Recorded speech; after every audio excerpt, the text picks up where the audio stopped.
साल में कॉलेज के फर्स्ट ईयर में था तो क्लास का सबसे गरीब लड़का था। क्लास में एक लड़की थी जिसका नाम तोउथानहनम था। वो ऐसी फैमिली से थी जिसके पास माइनिंग के बिजनेस थे, यानी वो अमीर नहीं बहुत अमीर थी। एक बार जब सब बोर हो रहे थे तो ट्रुथ और डेयर गेम खेला गया। वो हार गई और उसका डेयर था 1 लाख युआन का। सबको लगा कि वो मना कर देगी, लेकिन उसने तुरंत अपना फोन निकाला, बिना किसी हेरिटेशन के पैसे ट्रांसफर कर दिए और रिमार्क में 4 शब्द लिखे, हार मंजूर है। उस दिन से मेरी लाइफ पूरी तरह से बदल गई। घर पर मैंने ऐसा सी फूड खाया जिसे पहले कभी देखने की हिम्मत भी नहीं होती थी। मैंने रोज शॉपिंग मॉल से केक ऑन ऑर्डर करना शुरू कर दिया। एक पार्ट टाइम वेटर से मैं वहां का रेगुलर कस्टमर बन गया। हर दिन मैं लाइब्रेरी के कोने में बैठता था। वो सिविल सर्विस एग्जाम के बुक्स का पूरा सेट मैंने बिना सोचे समझे एक बार में ही खरीद लिया। उसने मुझसे कभी नहीं पूछा कि मैंने कितने पैसे खर्च किए। मैंने भी उसे कभी कोई एक्सप्लेनेशन नहीं दिया। हम दोनों जैसे दो पैरेलल यूनिवर्स के लोग थे। बस एक शर्त की वजह से हमारे बीच एक छोटा सा कनेक्शन बन गया था। 4 साल बाद ग्रेजुएशन के दिन जब मैंने अपना बैंक बैलेंस चेक किया तो उसमें सिर्फ 3 युआन और 8 ज़ियाओ बचे थे। उसके पैसे मेरे लिए ग्रेजुएशन की डिग्री लेने और मेरी ड्रीम कंपनी से जॉब ऑफर पाने के लिए बिल्कुल काफी थे। और 4 साल बीत गए। शहर के एक फ्लाईओवर के नीचे मैंने एक इंसान को फटे पुराने कंबल में लिपटे देखा। चेहरा धूल से सना हुआ था, कपड़े फटे और गंदे थे, लेकिन वो आंखें मैं जिंदगी भर नहीं भूल सकता। तोउथानहनम सुना था कि उसका परिवार बैंक करप्ट हो गया है। उसके पेरेंट्स भी सारा पैसा लेकर भाग गए और उसे अकेले छोड़ गए, सारा कर्ज संभालने के लिए। मैं घुटनों के बल बैठा, अपना हाथ आगे बढ़ाया और शांत लेकिन पक्की आवाज में कहा, मेरे साथ चलो। यादें 8 साल पीछे चली गई। जब फोन बजा तो मैं डाइनिंग हॉल की तीसरी मंजिल पर मुफ्त के सीवीड एग सूप के साथ चावल खा रहा था। फोन की स्क्रीन चमकी, उस पर 2 शब्द लिखे थे, लम्बू। मैंने बटन दबाया, उंगली पर चावल का दाना चिपका हुआ था। चन्हान, तुम कहाँ हो? जल्दी से तिन क्वांग सैन लैंड केटीवी पर आओ, रूम नंबर 208। थानहनम का बर्थडे है, सब तुम्हारा ही वेट कर रहे हैं। मैंने भौहें सिकोड़ ली। तोउथानहनम हमारी क्लास की सबसे चमकती हुई लड़की, उसके बर्थडे से मेरे जैसे इंसान का क्या लेना देना, जिसके लिए रोज का खर्च चलाना भी एक बड़ा टास्क। हमारा क्या कनेक्शन हो सकता है? या फिर मैं ना जाऊं, मेरा कुछ काम है, बकवास मत करो। थानहनम ने खुद तुम्हारा नाम लिया है, तुम ना आकर तो देखो। लंबू की आवाज में इनकार की कोई गुंजाइश नहीं थी। इतना कहकर उसने फोन काट दिया। मैंने कटोरी में बचे आधे चावल को देखा। अचानक मेरा मूड खराब हो गया। मेरे वैसे भी ज्यादा दोस्त नहीं थे। अगर लम्बू को नाराज करता तो आगे क्लास में और ज्यादा अकेला हो जाता। मैंने कटोरी रखी, खड़ा हुआ और डाइनिंग हॉल से बाहर निकल आया। शुरुआती ओंटम की हवा में थोड़ी ठंडक। मैंने अपने पुराने जैकेट को कसकर लपेट लिया जो धुलते धुलते फीका पड़ चुका था। स्कूल का आसमान ज्यादा चमकदार नहीं था। मैं 20 मिनट से ज्यादा पैदल चला। गेट पर खड़े वेटर ने मुझे देखा। उसकी नजरों में थोड़ा जजमेंट और अजीब सा फीलिंग थी। मैंने ध्यान नहीं दिया। सीधे तीसरी मंजिल पर गया और वीआईपी रूम 208 का दरवाजा धक्का देकर खोला। दरवाजा पूरी तरह बंद नहीं था। अंदर लाउड म्यूजिक बज रहा था। जब मैंने दरवाजा खोला तो 20 से ज्यादा लोग घेरा बनाकर बैठे थे। टेबल पर फ्रूट, स्नैक्स और महंगी वाइन की बोतलें सजी थी। माहौल बहुत शोर शराबे और मस्ती से भरा था। तोउथानहनम बीच के सोफे पर बैठी थी। उसने एक लाइट कलर की ड्रेस पहनी थी, बाल खुले थे। वो किसी राजकुमारी जैसी लग रही थी जिसके आसपास सब लोग जमा थे। लंबू ने मुझे देखा तो हाथ हिलाकर बुलाया, चन्हान इधर आओ। मैं गया और चुपचाप सोफे के एक कोने में बैठ गया। किसी ने मुझ पर ध्यान नहीं दिया। सबकी नजरें तोउथानहनम पर टिकी थी। लोग गा रहे थे, मजाक कर रहे थे, कहानियां सुना रहे थे। पूरे माहौल में पैसे और लग्जरी की खुशबू थी और मैं वहां एक आउटसाइडर की तरह महसूस कर रहा था। कुछ देर बाद किसी ने कहा कि गाना गाना अब बोरिंग हो रहा है तो ट्रुथ और डेयर खेलते हैं। पूरी भीड़ तुरंत तैयार हो गई। खाली बोतल टेबल पर घूमने लगी। मैं मन ही मन दुआ कर रहा था कि यह मेरी तरफ न रुके।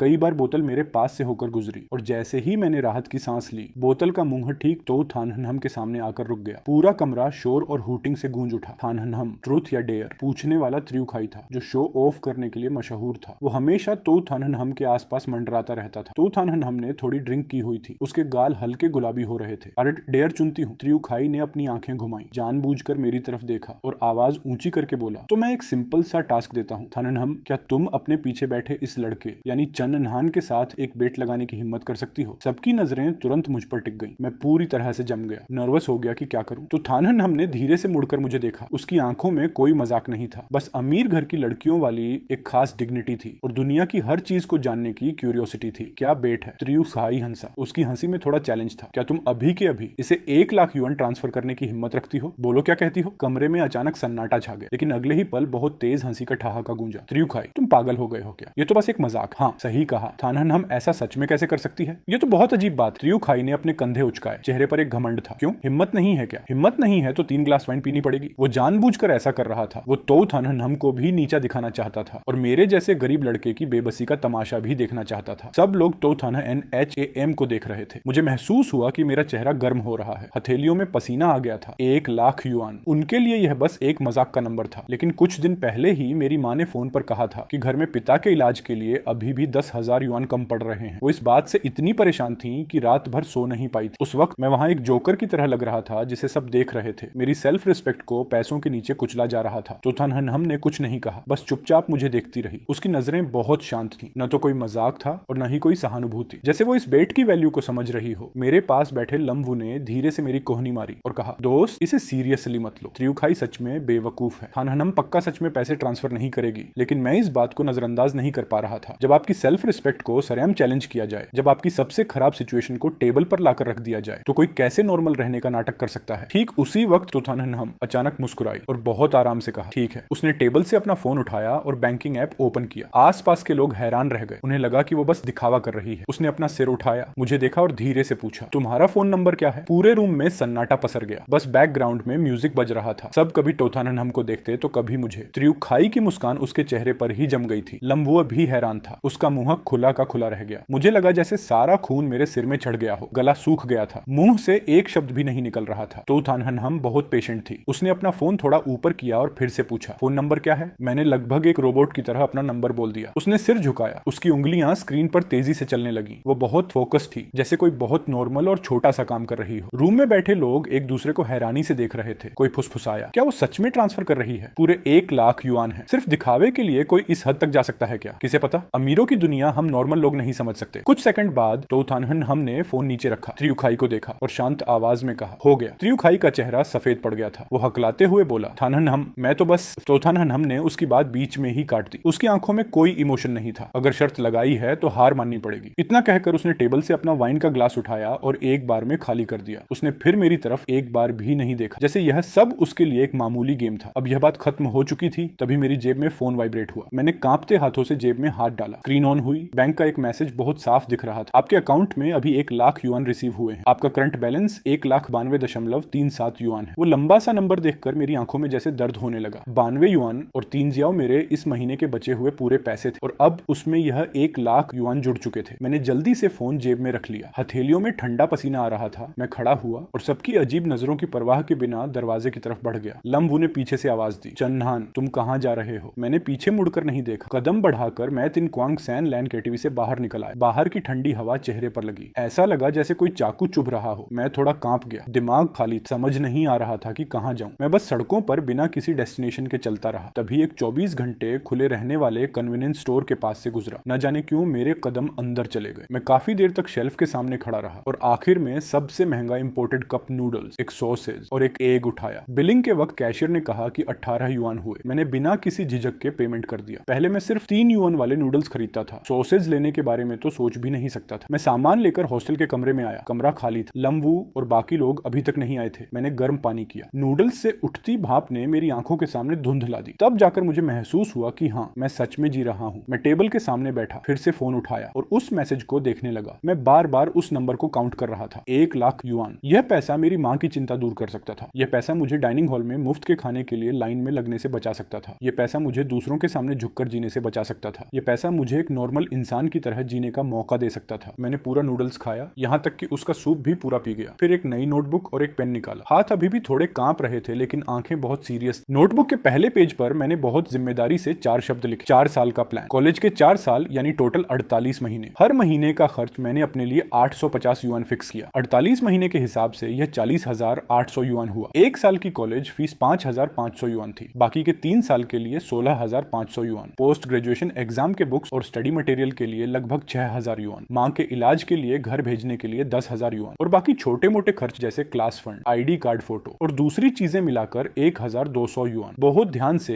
एक एक चीज का हिसाब लगाने पर टोटल खर्च 74,500 युआन आया। बाकी बचे 25,500 युआन को मैंने इमरजेंसी फंड के रूप में रखा, जिसे बहुत ज्यादा जरूरत पड़ने पर ही हाथ लगाना था। मैंने हर एक खर्च को बहुत साफ साफ नोट कर लिया। मुझे पता था कि यह 1 लाख युआन आसमान से नहीं टपके थे। ये वो पैसा था जो तोथानहनहम एक शर्त में हारी थी, और यही पैसा मेरे अगले 4 सालों की लाइफलाइन था। मुझे इसका सही यूज करना था। इस पैसे की मदद से अपना ग्रेजुएशन पूरा करना था, डिग्री लेनी थी, एक अच्छी जॉब ढूंढनी थी, और फिर ये पूरा पैसा इंटरेस्ट के साथ उसे वापस करना था। मुझे अपनी उस सेल्फ रिस्पेक्ट को वापस पाना था जिसे कुचला गया था। जब मैंने आखिरी लाइन लिखी तो सुबह होने वाली थी। खिड़की के बाहर सुबह की पहली किरण दिख रही थी। मैंने नोटबुक में लिखे उस पूरे प्लान को देखा। मेरा मन बहुत शांत था, जैसे मुझे अपनी आगे की जर्नी का रास्ता मिल गया हो। अगले दिन जब मैं क्लास के लिए बिल्डिंग के गेट पर पहुंचा तो तोथानहनहम वहां कुछ लड़कियों के साथ हंसकर बात कर रही थी। उसने एक व्हाइट कलर की ड्रेस पहनी थी जो केटीवी वाले लुक से बिल्कुल अलग थी। वो हमेशा की तरह बहुत अट्रैक्टिव लग रही थी। उसने मुझे देखा तो वो पल भर के लिए रुकी। उसकी आंखों में एक छोटा सा सरप्राइज दिखा जो तुरंत गायब हो गया और वो फिर से नॉर्मल हो गई, जैसे कुछ हुआ ही ना हो। वो मुड़ी और अपनी फ्रेंड्स से बात करने लगी। मैंने भी अपना सिर झुकाया और तेजी से क्लास की तरफ बढ़ गया। मेरी हिम्मत नहीं हुई कि उसे दोबारा देखूं। हमारे बीच 1 लाख युआन का फासला था और बस वो पैसा ही था। हमारे बीच कोई और एक्स्ट्रा फीलिंग नहीं थी, बस एक अजीब सी शर्त और एक प्रॉमिस था जिसे मुझे पूरा करना था। हमारे बीच अब भी 90,000 युआन का अंतर था, हमारे स्टेटस का अंतर था और एक साइलेंट एग्रीमेंट था। मुझे पता था कि वो इस बारे में बात नहीं करना चाहती और मैं भी नहीं चाहता था। हम दोनों पैरेलल लाइंस की तरह थे, अपनी अपनी लाइफ के ट्रैक पर चल रहे थे बिना एक दूसरे को डिस्टर्ब किए। लेकिन उस एक अजीब सी बात की वजह से हमारे बीच एक ऐसा कनेक्शन बन गया था जिसे तोड़ा नहीं जा सकता था। मेरी लाइफ धीरे धीरे बदलने लगी थी। सबसे पहला चेंज मेरे खाने पीने में आया। मैं अब तीसरी मंजिल पर मुफ्त का सूप लेने नहीं जाता था, बल्कि दूसरी मंजिल पर फ्राइड राइस के काउंटर पर जाता था। मैं 30 युआन वाला सी फूड राइस ऑर्डर करता था। पहली बार जब मैंने ऑर्डर किया तो काउंटर पर खड़ी लेडी थोड़ी देर के लिए रुकी। उसने मुझे 2 बार देखा। शायद उसे यकीन नहीं हो रहा था कि जो लड़का हमेशा मुफ्त का खाना खाता था वो आज इतना महंगा फूड ऑर्डर कर रहा है। मैंने बिना किसी एक्सप्रेशन के पैसे दिए और अपना खाना लेकर एक कोने की टेबल पर चला गया। मैं बहुत धीरे धीरे खाता था, हर एक निवाले की वैल्यू समझता था। ये वो खाना था जो मैंने अपनी सेल्फ रिस्पेक्ट के बदले पाया था। इसे वेस्ट नहीं किया जा सकता था। शाम को माँ का फोन आया। उनकी आवाज में अब भी वही चिंता थी। त्युयिन, तुम्हारे पिता की दवा के पैसों के लिए मैं दूसरों से उधार मांगने गई थी, लेकिन किसी ने नहीं दिया। अब क्या करें? माँ, अब किसी से मत मांगो, मेरे पास पैसे हैं। मेरी आवाज बहुत नॉर्मल थी। मैंने पूरी कोशिश की कि मैं कॉन्फिडेंट साउंड करूं। दूसरी तरफ से काफी देर तक सन्नाटा रहा। फिर माँ की रोने जैसी आवाज आई। तुम्हारे पास इतने पैसे कहां से आए? तुमने बाहर कोई गलत काम तो नहीं किया ना? मुझे तुम्हारे पैसे नहीं चाहिए, तुम बस अपनी पढ़ाई पर ध्यान दो। माँ, आप फिक्र मत करो, मैंने कोई गलत काम नहीं किया है। कॉलेज से नेशनल स्कॉलरशिप मिली है जो पूरे 10,000 युआन की है और कुछ पैसे मैंने पार्ट टाइम जॉब से बचाए थे। सब मिलाकर काफी है। मैंने बिना पलक झपकाए झूठ बोल दिया। मैं माँ को सच नहीं बता सकता था क्योंकि मैं उन्हें परेशान नहीं करना चाहता था और मैं नहीं चाहता था कि उन्हें लगे कि मैंने किसी की मदद लेकर अपनी डिग्निटी खो दी है। फोन रखने के बाद मैं तुरंत बैंक गया और 10,000 युआन ट्रांसफर कर दिए। जब मैं बैंक से बाहर आया तो आसमान बहुत साफ था। मैंने ऊपर देखा और महसूस किया कि दिल पर जो एक बड़ा बोझ था वो आखिरकार हट गया है। नोटबुक में लिखी पहली लाइन को मैंने धीरे से काट दिया। उसके बाद से मैंने होम ट्यूशन पढ़ाना बंद कर दिया और डाइनिंग हॉल में हेल्प करना भी छोड़ दिया। अब मेरा पूरा टाइम सिर्फ पढ़ाई के लिए था। हर सुबह मैं सबसे पहले लाइब्रेरी पहुंचता था और रात को सबसे आखिर में वहां से निकलता था। मैं बुक्स के ढेर में डूबा रहता था, उन मोटी मोटी स्पेशलाइज्ड बुक्स को पढ़ता और उन पर बारीक नोट्स बनाता था। ये सब सिर्फ इसलिए था क्योंकि मैं post graduation entrance exam clear करना चाहता था ताकि एक अच्छी जॉब ढूंढ सकूं और जल्द से जल्द तोउथान हनहम का सारा कर्ज चुका सकूं। मैं और तोउथान हनहम अभी भी एक ही क्लास में थे। जब कोई बड़ा लेक्चर होता तो वो सबसे आगे की सीट पर बैठती थी और मैं सबसे पीछे की सीट पर बैठकर दूर से उसकी पीठ को देखता था। कभी खुद से उसके पास जाने की कोशिश नहीं की। जब छोटे लेक्चर्स होते तो कभी कभी हमें एक ही ग्रुप में डाल दिया जाता था, लेकिन उसने मुझसे कभी बात नहीं की और मैंने भी कभी खुद से बात शुरू नहीं की। हम दोनों जैसे सबसे जाने पहचाने अजनबी बन चुके थे। एक बार ग्रुप डिस्कशन का असाइनमेंट मिला जिसमें 2 लोगों को मिलकर एक रिपोर्ट तैयार करनी थी। प्रोफेसर ने रैंडमली ग्रुप्स बांटे और मुझे और उसे एक ही ग्रुप में रख दिया। ग्रुप के बाकी लोग हमारी तरफ बड़े अजीब इशारों से देख रहे थे। शायद उन्हें उस दिन केटीवी वाली बात याद आ गई। क्लास में इस तरह की कई फालतू अफवाहें चुपचाप फैल रही थी। कुछ लोग कहते थे कि हम रिलेशनशिप में हैं, कुछ कहते थे कि वो मेरा खर्च उठा रही है, तो कुछ कहते थे कि वो मुझे बस टाइम पास के लिए एक खिलौना समझती है। तो तानहनहम ने इन अफवाहों पर कोई ध्यान नहीं दिया और न ही उसने ग्रुप के लोगों की नजरों को नोटिस किया। उसने बस मेरी तरफ देखा, मुस्कुराई और कहा, तुम आखिरी के 3 पेजेस का कंटेंट संभाल लेना, बाकी का हिस्सा मैं देख लूंगी। ठीक है। मैंने सिर हिलाया और उससे ज्यादा कुछ नहीं कहा। उस पूरे प्रोसेस के दौरान हमारे बीच काम के अलावा कोई बातचीत नहीं हुई। डेटा मैंने कलेक्ट किया और पीपीटी मैंने तैयार की। प्रेजेंटेशन के दिन के पास मैंने वो पूरी फाइल उसे सेंड कर दी। उसने बस 2 शब्दों में रिप्लाई किया, रिसीव्ड। अगले दिन जब हम स्टेज पर गए तो मैंने अपना पार्ट प्रेजेंट किया और उसने अपना। हमारा तालमेल बहुत परफेक्ट तो नहीं कहा जा सकता था, लेकिन कोई गलती भी नहीं हुई। प्रोफेसर ने हमें काफी अच्छे मार्क्स दिए। स्टेज से उतरने के बाद वो आगे चल रही थी और मैं उसके पीछे पीछे था। जब हम क्लास के गेट के पास पहुंचे तो वो अचानक रुकी और धीरे से मुड़कर मुझे देखा। अच्छा काम किया। केटीवी वाली उस रात के बाद उसने मुझसे यह पहली बात कही थी। ये न तो कोई सवाल था और न ही कोई रिक्वेस्ट, बस एक बहुत ही नॉर्मल और न्यूट्रल सा असेसमेंट था जिसमें कोई इमोशन नहीं था। उसने बस सिर हिलाया जैसे काम खत्म हो गया हो और बिना एक शब्द और बोले मुड़कर चली गई। उसकी पीठ में आज भी वही पुराना कॉन्फिडेंस और एटीट्यूड था, बिल्कुल उस केटीवी वाली रात की तरह। ऐसा लगता था कि वो 1 लाख युआन उसके लिए सच में एक मामूली खेल था जिस पर उसने कभी ध्यान नहीं दिया, लेकिन मैंने दिया था। मैं किसी भी और से ज्यादा उस पर ध्यान दे रहा था। वो 1 लाख युआन मेरी सेल्फ रिस्पेक्ट की कीमत थी। मैं उसे एक खेल की तरह नहीं ले सकता था। मैं हॉस्टल लौटा, अपनी 4 साल के प्लान वाली नोटबुक खोली और ग्रेजुएशन के बाद के शहर वाले कॉलम में जहां तोउथान हनहम का नाम था वहां मैंने 4 शब्द लिखे। एक बार का कोलैबोरेटिव वर्क और फिर उसे बहुत जोर लगाकर एक एक लाइन करके काट दिया। ये मेरे लिए एक रस्म की तरह था, खुद को यह याद दिलाने के लिए कि मेरे और उसके बीच उस 1 लाख युआन की शर्त के अलावा और कुछ नहीं है। कोई दोस्ती नहीं, कोई एहसान नहीं, नहीं, बस एक कर्ज से मुक्ति का रास्ता था जिसे मुझे हर हाल में पूरा करना था। कॉलेज के सेकंड ईयर में मैंने अपनी दिन रात की मेहनत के दम पर 9,000 युआन की नेशनल स्कॉलरशिप हासिल की। इस पैसे को मैंने छुआ तक नहीं, बल्कि उसे पूरी तरह से एक दूसरे बैंक अकाउंट में सेव कर दिया। ये मेरी प्लानिंग से अलग एक एक्स्ट्रा इनकम थी और मेरा कर्ज चुकाने के प्लान का पहला फंड था। मैं अभी भी अपने 4 साल के प्लान को बहुत सीरियसली फॉलो कर रहा था। हर महीने का खर्च 850 युआन, न एक पैसा ज्यादा न एक पैसा कम। मैं एक छोटी सी डायरी में अपने हर एक खर्च को नोट करता था, एक एक पैसे का हिसाब रखता था। 1.8 युआन का पेन खरीदा, 13 युआन का खाना खाया, 20 युआन क्लास फंड में दिए, यहाँ तक कि 2 युआन की पानी की बोतल का खर्च भी डायरी में जगह पाता था। लम्बू अक्सर मेरा मजाक उड़ाता था, थमयेन, तुम बिल्कुल एक रोबोट की तरह जीते हो। अब तुम्हारे पास पैसों की कमी नहीं है तो इतना कंजूस होने की क्या जरूरत है? ये सब करके तुम्हें क्या मिलता है? मैं उसे समझा नहीं सकता था, वो नहीं समझता था और कभी समझ भी नहीं सकता था। वो 1 लाख युआन मेरे लिए सिर्फ पैसे नहीं थे, वो मेरे गले में कसी हुई एक रस्सी की तरह, जिसका दूसरा छोर तो थानहनम के हाथ में था। जब तक मैं खुद अपनी मेहनत से इस रस्सी को काट नहीं लेता, तब तक मैं खुलकर सांस नहीं ले सकता था और न ही सच में सिर उठाकर जी सकता था। सेकंड ईयर के सेकंड सेमेस्टर में कॉलेज का स्पोर्ट्स मीट हुआ और हर क्लास के लिए कुछ कंपलसरी रजिस्ट्रेशन का कोटा था। प्रोफेसर को 3000 मीटर की रनिंग के लिए कोई नहीं मिल रहा था, तो लंबू ने चुपके से मेरा नाम लिखवा दिया। थमयेन, तुम रोज या तो लाइब्रेरी जाते हो या ग्राउंड में रनिंग करते हो, तुम्हारी फिटनेस पक्का बहुत अच्छी होगी, क्लास की इज्जत के लिए इतना तो कर ही सकते हो ना। लंबू ने थोड़े मजबूर होकर कहा। मैंने मना नहीं किया, रनिंग करने में कोई पैसा नहीं लगता था, उल्टा इससे हेल्थ अच्छी होती और इच्छा शक्ति मजबूत होती थी। मेरे लिए यह कोई बुरी बात नहीं थी। रेस के दिन मौसम बहुत गर्म था, सूरज जमीन को झुलसा रहा था और हवा में एक भारी परेशान करने वाली गर्मी थी। मैंने सबसे नॉर्मल स्पोर्ट्स शॉर्ट और एक सैंडो पहना और स्टार्टिंग लाइन पर आ गया। मेरे आसपास के बाकी स्टूडेंट्स प्रोफेशनल स्पोर्ट्स गियर और ब्रांडेड कपड़ों में थे, उनके बीच में बहुत अलग और अजीब लग रहा था। जैसे ही स्टार्टिंग गन की आवाज हुई, मैं बाकी लोगों की तरह तेजी से नहीं भागा, मैंने बस अपनी एक स्पीड मेंटेन की और धीरे धीरे ट्रैक पर आगे बढ़ने लगा। मुझे कोई रैंक नहीं चाहिए थी, मुझे बस इस रेस को सेफली पूरा करना था, बिल्कुल वैसे ही जैसे मैं अपनी लाइफ को जी रहा था, बिना किसी जल्दबाजी के, बस एक एक कदम मजबूती से आगे बढ़ाना। धूप बहुत तेज थी, पसीना जल्दी ही मेरे सैंडो को गीला कर चुका था, गालों से बहकर वो ट्रैक पर गिर रहा था और तुरंत भाप बनकर उड़ रहा था। आखिरी राउंड तक आते आते मेरी पूरी एनर्जी खत्म हो चुकी थी। पसीने की वजह से आंखों के सामने धुंधला छा गया था, फेफड़ों में ऐसी जलन थी जैसे अंदर आग लगी हो, पैर इतने भारी थे जैसे उनमें लोहा बांध दिया गया हो और हर एक कदम के लिए मुझे अपनी पूरी ताकत झोंकनी पड़ रही थी। जब मैं स्टैंड्स के पास से गुजरा तो मैंने अनजाने में ऊपर देखा। तोतनहनम वहां स्टूडेंट काउंसिल के मेंबर्स के साथ उनकी यूनिफॉर्म पहने बैठी थी। उसने एक व्हाइट कैप लगाई थी, वो बिल्कुल सीधी बैठी थी और उसका ऑरा सबसे अलग था। वो अपने पास बैठे किसी इंसान से बात कर रही थी, उसके चेहरे पर एक हल्की सी मुस्कान थी, धूप में उसकी आंखें चमक रही थी, उसकी स्किन इतनी फेयर थी कि वो चमक रही थी, इतनी कि उसकी तरफ देखना भी मुश्किल था। वो ट्रैक की तरफ नहीं देख रही थी, उसने मेरी तरफ नहीं देखा और न ही उसे इस कंपटीशन से कोई मतलब था। उसकी दुनिया में यह रेस जिसके लिए मुझे अपनी जान लगानी पड़ रही थी, शायद उसकी सहेलियों के साथ एक नॉर्मल बातचीत से भी कम इंपॉर्टेंट थी। मैंने अपनी नजरें हटा ली, दिल में जो एक अजीब सी कड़वाहट थी उसे दबाया और दांत भींच कर आगे दौड़ता रहा। मुझे पता था कि मेरे और उसके बीच का फासला भी इस 3000 मीटर के ट्रैक जैसा ही था। मैं यहाँ नीचे अपनी पूरी जान लगाकर पसीने से लथपथ होकर संघर्ष कर रहा था और वो हमेशा की तरह उस ऊंचे मुकाम पर बैठी थी जहां धूल का एक कण भी उसे छू नहीं सकता था। जैसे ही मैंने फिनिश लाइन पार की, मैं सीधे जमीन पर गिर गया और जोर जोर से सांसें लेने लगा। पूरी बॉडी जैसे बेजान हो चुकी थी, यहाँ तक कि हाथ उठाकर पसीना पोंछने की ताकत भी नहीं बची थी। लंबू तुरंत दौड़कर मेरे पास आया, मुझे सहारा देकर उठाया और पानी की एक बोतल मेरी तरफ बढ़ाई। आवाज में बहुत ज्यादा सरप्राइज था। मलेशिया या कहीं और? वैसे चंद्रकांत, तुम तो कमाल हो यार, 4th रैंक, बस थोड़ा सा और रह जाता तो कोई मेडल मिल जाता। सच में तुम्हारा स्टेमिना बहुत अच्छा है। मैंने पानी की बोतल ली, उसका ढक्कन खोला और बड़े बड़े घूंट भरने लगा। मेरे मुंह से एक शब्द भी नहीं निकल पा रहा था, बस मेरी भारी सांसों की आवाज गूंज रही थी। मैंने पोडियम की तरफ देखा, सुमित अब वहां नहीं था, बस एक खाली सीट बची थी। दिल में अचानक एक अजीब सा खालीपन महसूस हुआ, लेकिन साथ ही थोड़ी राहत भी मिली। हम दोनों वैसे भी एक ही दुनिया के नहीं हैं, हमारे बीच ज्यादा कनेक्शन नहीं होना चाहिए। मैं वापस अपने हॉस्टल आ गया। मैंने अपनी 4 साल की प्लानिंग वाली डायरी खोली और उसके डेट रीपेमेंट वाले पेज पर गया। मैंने बहुत सीरियस होकर वहां एक नया टारगेट लिखा। स्टार्टिंग अमाउंट 9000 था और अब गोल पूरे 1 लाख का था। यह अब कोई हवाई सपना नहीं था और न ही कोई ऐसा टारगेट था जिसे अचीव न किया जा सके। मैंने अपनी पहली सीढ़ी चढ़ ली थी, मुझे आगे बढ़ने का रास्ता मिल गया। बस अगर मैं लगातार मेहनत करता रहा तो एक दिन यह पूरा कर्ज चुका दूंगा, तब मैं उसके सामने अपना सिर ऊंचा करके गर्व से खड़ा हो सकूंगा। समय बहुत तेजी से बीतने लगा। मेरी लाइफ जैसे पूरी तरह प्रोग्राम्ड हो चुकी थी। वही बोरिंग और तय रूटीन, क्लास जाना, खाना खाना, लाइब्रेरी जाना। दिन के बाद दिन और साल के बाद साल बीतते गए। मैं कॉलेज के सोशल इवेंट्स में बहुत कम हिस्सा लेता था और किसी से बात भी नहीं करता था। क्लास के ज्यादातर स्टूडेंट्स को मेरी इस अकेले रहने की आदत की अब समझ आ चुकी थी। वे बस इतना जानते थे कि चंद्रकांत एक सन की लड़का है जिसका एकेडमिक रिकॉर्ड बहुत डरावना है, जो शांत और अकेला रहता है लेकिन बहुत हार्ड वर्किंग है। सिर्फ मुझे पता था कि मैं रुक नहीं नहीं सकता था और न ही मुझे रुकना चाहिए था। मुझे डर था कि अगर मैं रुका तो यह भारी कर्ज मुझे कुचल देगा। डर था कि अगर मैं रुका तो फिर से उसी पुरानी गरीबी में लौट जाऊंगा। उस बेबस और कमजोर वाले खुद से डर लगता था। डर था कि मुझे इस कर्ज को चुकाने का मौका फिर कभी नहीं मिलेगा। मुझे अपनी सेल्फ रिस्पेक्ट को वापस पाना था। कॉलेज का तीसरा साल आ गया था। अपने अच्छे परफॉर्मेंस की वजह से मुझे एक प्रोफेसर का सपोर्ट मिला और मैंने उनके साथ एक रिसर्च प्रोजेक्ट पर काम करना शुरू कर दिया। हर महीने मुझे 600 का स्टाइपेंड मिलता था। ये अमाउंट बहुत बड़ा नहीं था, लेकिन मेरे लिए ये एक एक्स्ट्रा इनकम थी। इससे मेरी रीपेमेंट प्लानिंग को थोड़ी और स्पीड मिल सकती थी। इसके अलावा मैं अपने फ्री टाइम का यूज करके ऑनलाइन वीडियो एडिटिंग का पार्ट टाइम जॉब भी करने लगा। ये काम बहुत थका देने वाला था। अक्सर मुझे देर रात तक जागना पड़ता था। कभी कभी तो पूरी रात ही निकल जाती थी। लेकिन जब भी मैं अपने अकाउंट में बैलेंस को धीरे धीरे बढ़ते हुए देखता था तो मेरे दिल को बहुत सुकून मिलता था। हर महीने मेरे उस स्पेशल अकाउंट में 1-2 हजार और जुड़ जाते थे। भले ही ये ज्यादा नहीं था, लेकिन बूंद बूंद से ही घड़ा भरता है और एक दिन पूरे 1 लाख जमा हो ही जाएंगे। सुमित की लाइफ में जैसे कभी कुछ नहीं बदलता था। वह हमेशा की तरह सेंटर ऑफ अट्रैक्शन बना रहता था। जहां भी जाता लोग उसे ही देखते थे। वह हमेशा महंगे और स्टाइलिश कपड़े पहनता था और कॉलेज आने के लिए एक ऐसी कार यूज करता था जिसका ब्रांड भी समझ नहीं आता था। उसके आसपास हमेशा दोस्तों का एक बड़ा ग्रुप रहता था। हर तरफ हंसी मजाक होता था, जैसे उसे लाइफ में कभी कोई टेंशन ही ना हुई हो। हमारे बीच अभी भी कोई बातचीत नहीं होती थी। बस कभी कभी रास्ते में आमना सामना हो जाता था। उसकी नजरें मुझ पर पड़ती थी, पर 1 सेकंड से ज्यादा नहीं रुकती थी। वह लुक बहुत अजनबी सा होता था, जैसे किसी जाने पहचाने स्ट्रेंजर को देख रहा हो। मैंने इस डिस्टेंस को बहुत आराम से एक्सेप्ट कर लिया था। हम दोनों अलग अलग दुनिया के थे, जैसे दिन और रात, जिनका आपस में कभी कोई क्रॉसिंग पॉइंट नहीं हो सकता। वह 1 लाख का अमाउंट बस एक एक्सीडेंट था और एक तरह की डील थी। उसने एक बड़ी बाजी जीतने के लिए पैसों का यूज किया था और मैंने अपनी सेल्फ रिस्पेक्ट और अपने आने वाले 4 साल दांव पर लगा दिए ताकि अपनी किस्मत बदलने का एक चांस पा सकूं। इस समय यह डील अभी भी चालू थी। मैं इस डील में एक बराबर का पार्टनर बनने के लिए पूरी कोशिश कर रहा था। अब कॉलेज का लास्ट ईयर आ चुका था। क्लासेस और सब्जेक्ट सब काफी कम हो गए थे। हर कोई अपने फ्यूचर को लेकर बिजी हो गया था। कोई पोस्ट ग्रेजुएशन की तैयारी कर रहा था, कोई गवर्नमेंट जॉब के लिए पढ़ रहा था, तो कोई जॉब ढूंढ रहा था। हॉस्टल के कॉरिडोर्स में हर दिन इंटरव्यू कॉल्स की आवाजें आती रहती थी। कभी कभी स्ट्रेस की वजह से रोने की आवाजें भी सुनाई देती थी। मैं भी बहुत बिजी था। एक तरफ मुझे अपना ग्रेजुएशन प्रोजेक्ट पूरा करना था और दूसरी तरफ प्रोफाइल रेडी करके इंटरव्यूज देने थे। कुछ टॉप टेक कंपनीज के लिए मेरी 4 साल की प्लानिंग अब अपने एंड पर थी। डायरी में एक एक खर्चे का रिकॉर्ड बहुत क्लियरली लिखा हुआ था। उस 1 लाख के अमाउंट का मैंने पूरा यूज कर लिया था। मैंने उस पैसे को अपने माइंड को डेवलप करने में लगाया, अपनी बेसिक डिग्निटी को बनाए रखने के लिए यूज किया और अपनी फैमिली को मुश्किल समय से बाहर निकाला। मैंने राहुल से सुना कि सुमित अब अब्रॉड जाने वाला है। उसकी फैमिली ने उसके लिए पहले से ही सब कुछ सेट कर दिया था। वह आगे की रिसर्च के लिए फॉरेन की एक टॉप यूनिवर्सिटी में जा रहा था और ग्रेजुएशन के बाद सीधे एक बड़ी कंपनी ज्वाइन करने वाला था। वह सच में एक रियल लाइफ विनर था। मैंने बस अपना सिर हिलाया और मुझे कुछ खास फील नहीं हुआ। ये तो वही रास्ता था जिस पर उसे जाना ही था। इतना अमीर बैकग्राउंड और गॉड गिफ्टेड टैलेंट, उसका फ्यूचर तो ऐसा ही ब्राइट होना चाहिए था। एक नॉर्मल दोपहर की बात है। मैं लाइब्रेरी से बाहर निकला और अपने प्रोजेक्ट को ठीक करने के लिए हॉस्टल की तरफ जा रहा था। जब मैं कॉलेज की आर्टिफिशियल लेक के पास से गुजरा तो मेरी नजर एक जाने पहचाने चेहरे पर पड़ी। वह सुमित था। वह लेक के किनारे एक बेंच पर अकेला बैठा था। उसके साथ कोई फॉलोअर्स नहीं थे, कोई दोस्त नहीं थे। आसपास सब कुछ खाली था। ये उसके उस रेगुलर लुक से बिल्कुल अलग था जिसमें वह हमेशा लोगों से घिरा रहता था। वह बिल्कुल एक अलग इंसान लग रहा था। उसने एक सिंपल व्हाइट शर्ट पहनी थी और कोई शो ऑफ नहीं था। उसके बाल बिखरे हुए थे और वह खोया हुआ सा पानी की तरफ देख रहा था। डूबते सूरज की रोशनी उस पर पड़ रही थी जिससे उसके चारों तरफ एक गोल्डन लेयर बन गई थी। इस नजारे ने उसके डेली एटीट्यूड और ईगो को थोड़ा कम कर दिया था। उसमें एक अजीब सी सॉफ्टनेस और अकेलापन दिख रहा था। मैंने अपने कदम रोक लिए और थोड़ी दूर एक पेड़ की छांव में खड़ा हो गया। मेरी आगे जाने की हिम्मत नहीं हुई और मैं उसे डिस्टर्ब भी नहीं करना चाहता था। मुझे नहीं पता था कि वह वहां अकेला क्यों बैठा था। भीड़ से दूर इस तरह अकेले खोए रहना, शायद यूनिवर्सिटी के एडमिशन में कोई प्रॉब्लम हुई होगी या शायद दोस्तों से कोई लड़ाई हुई होगी।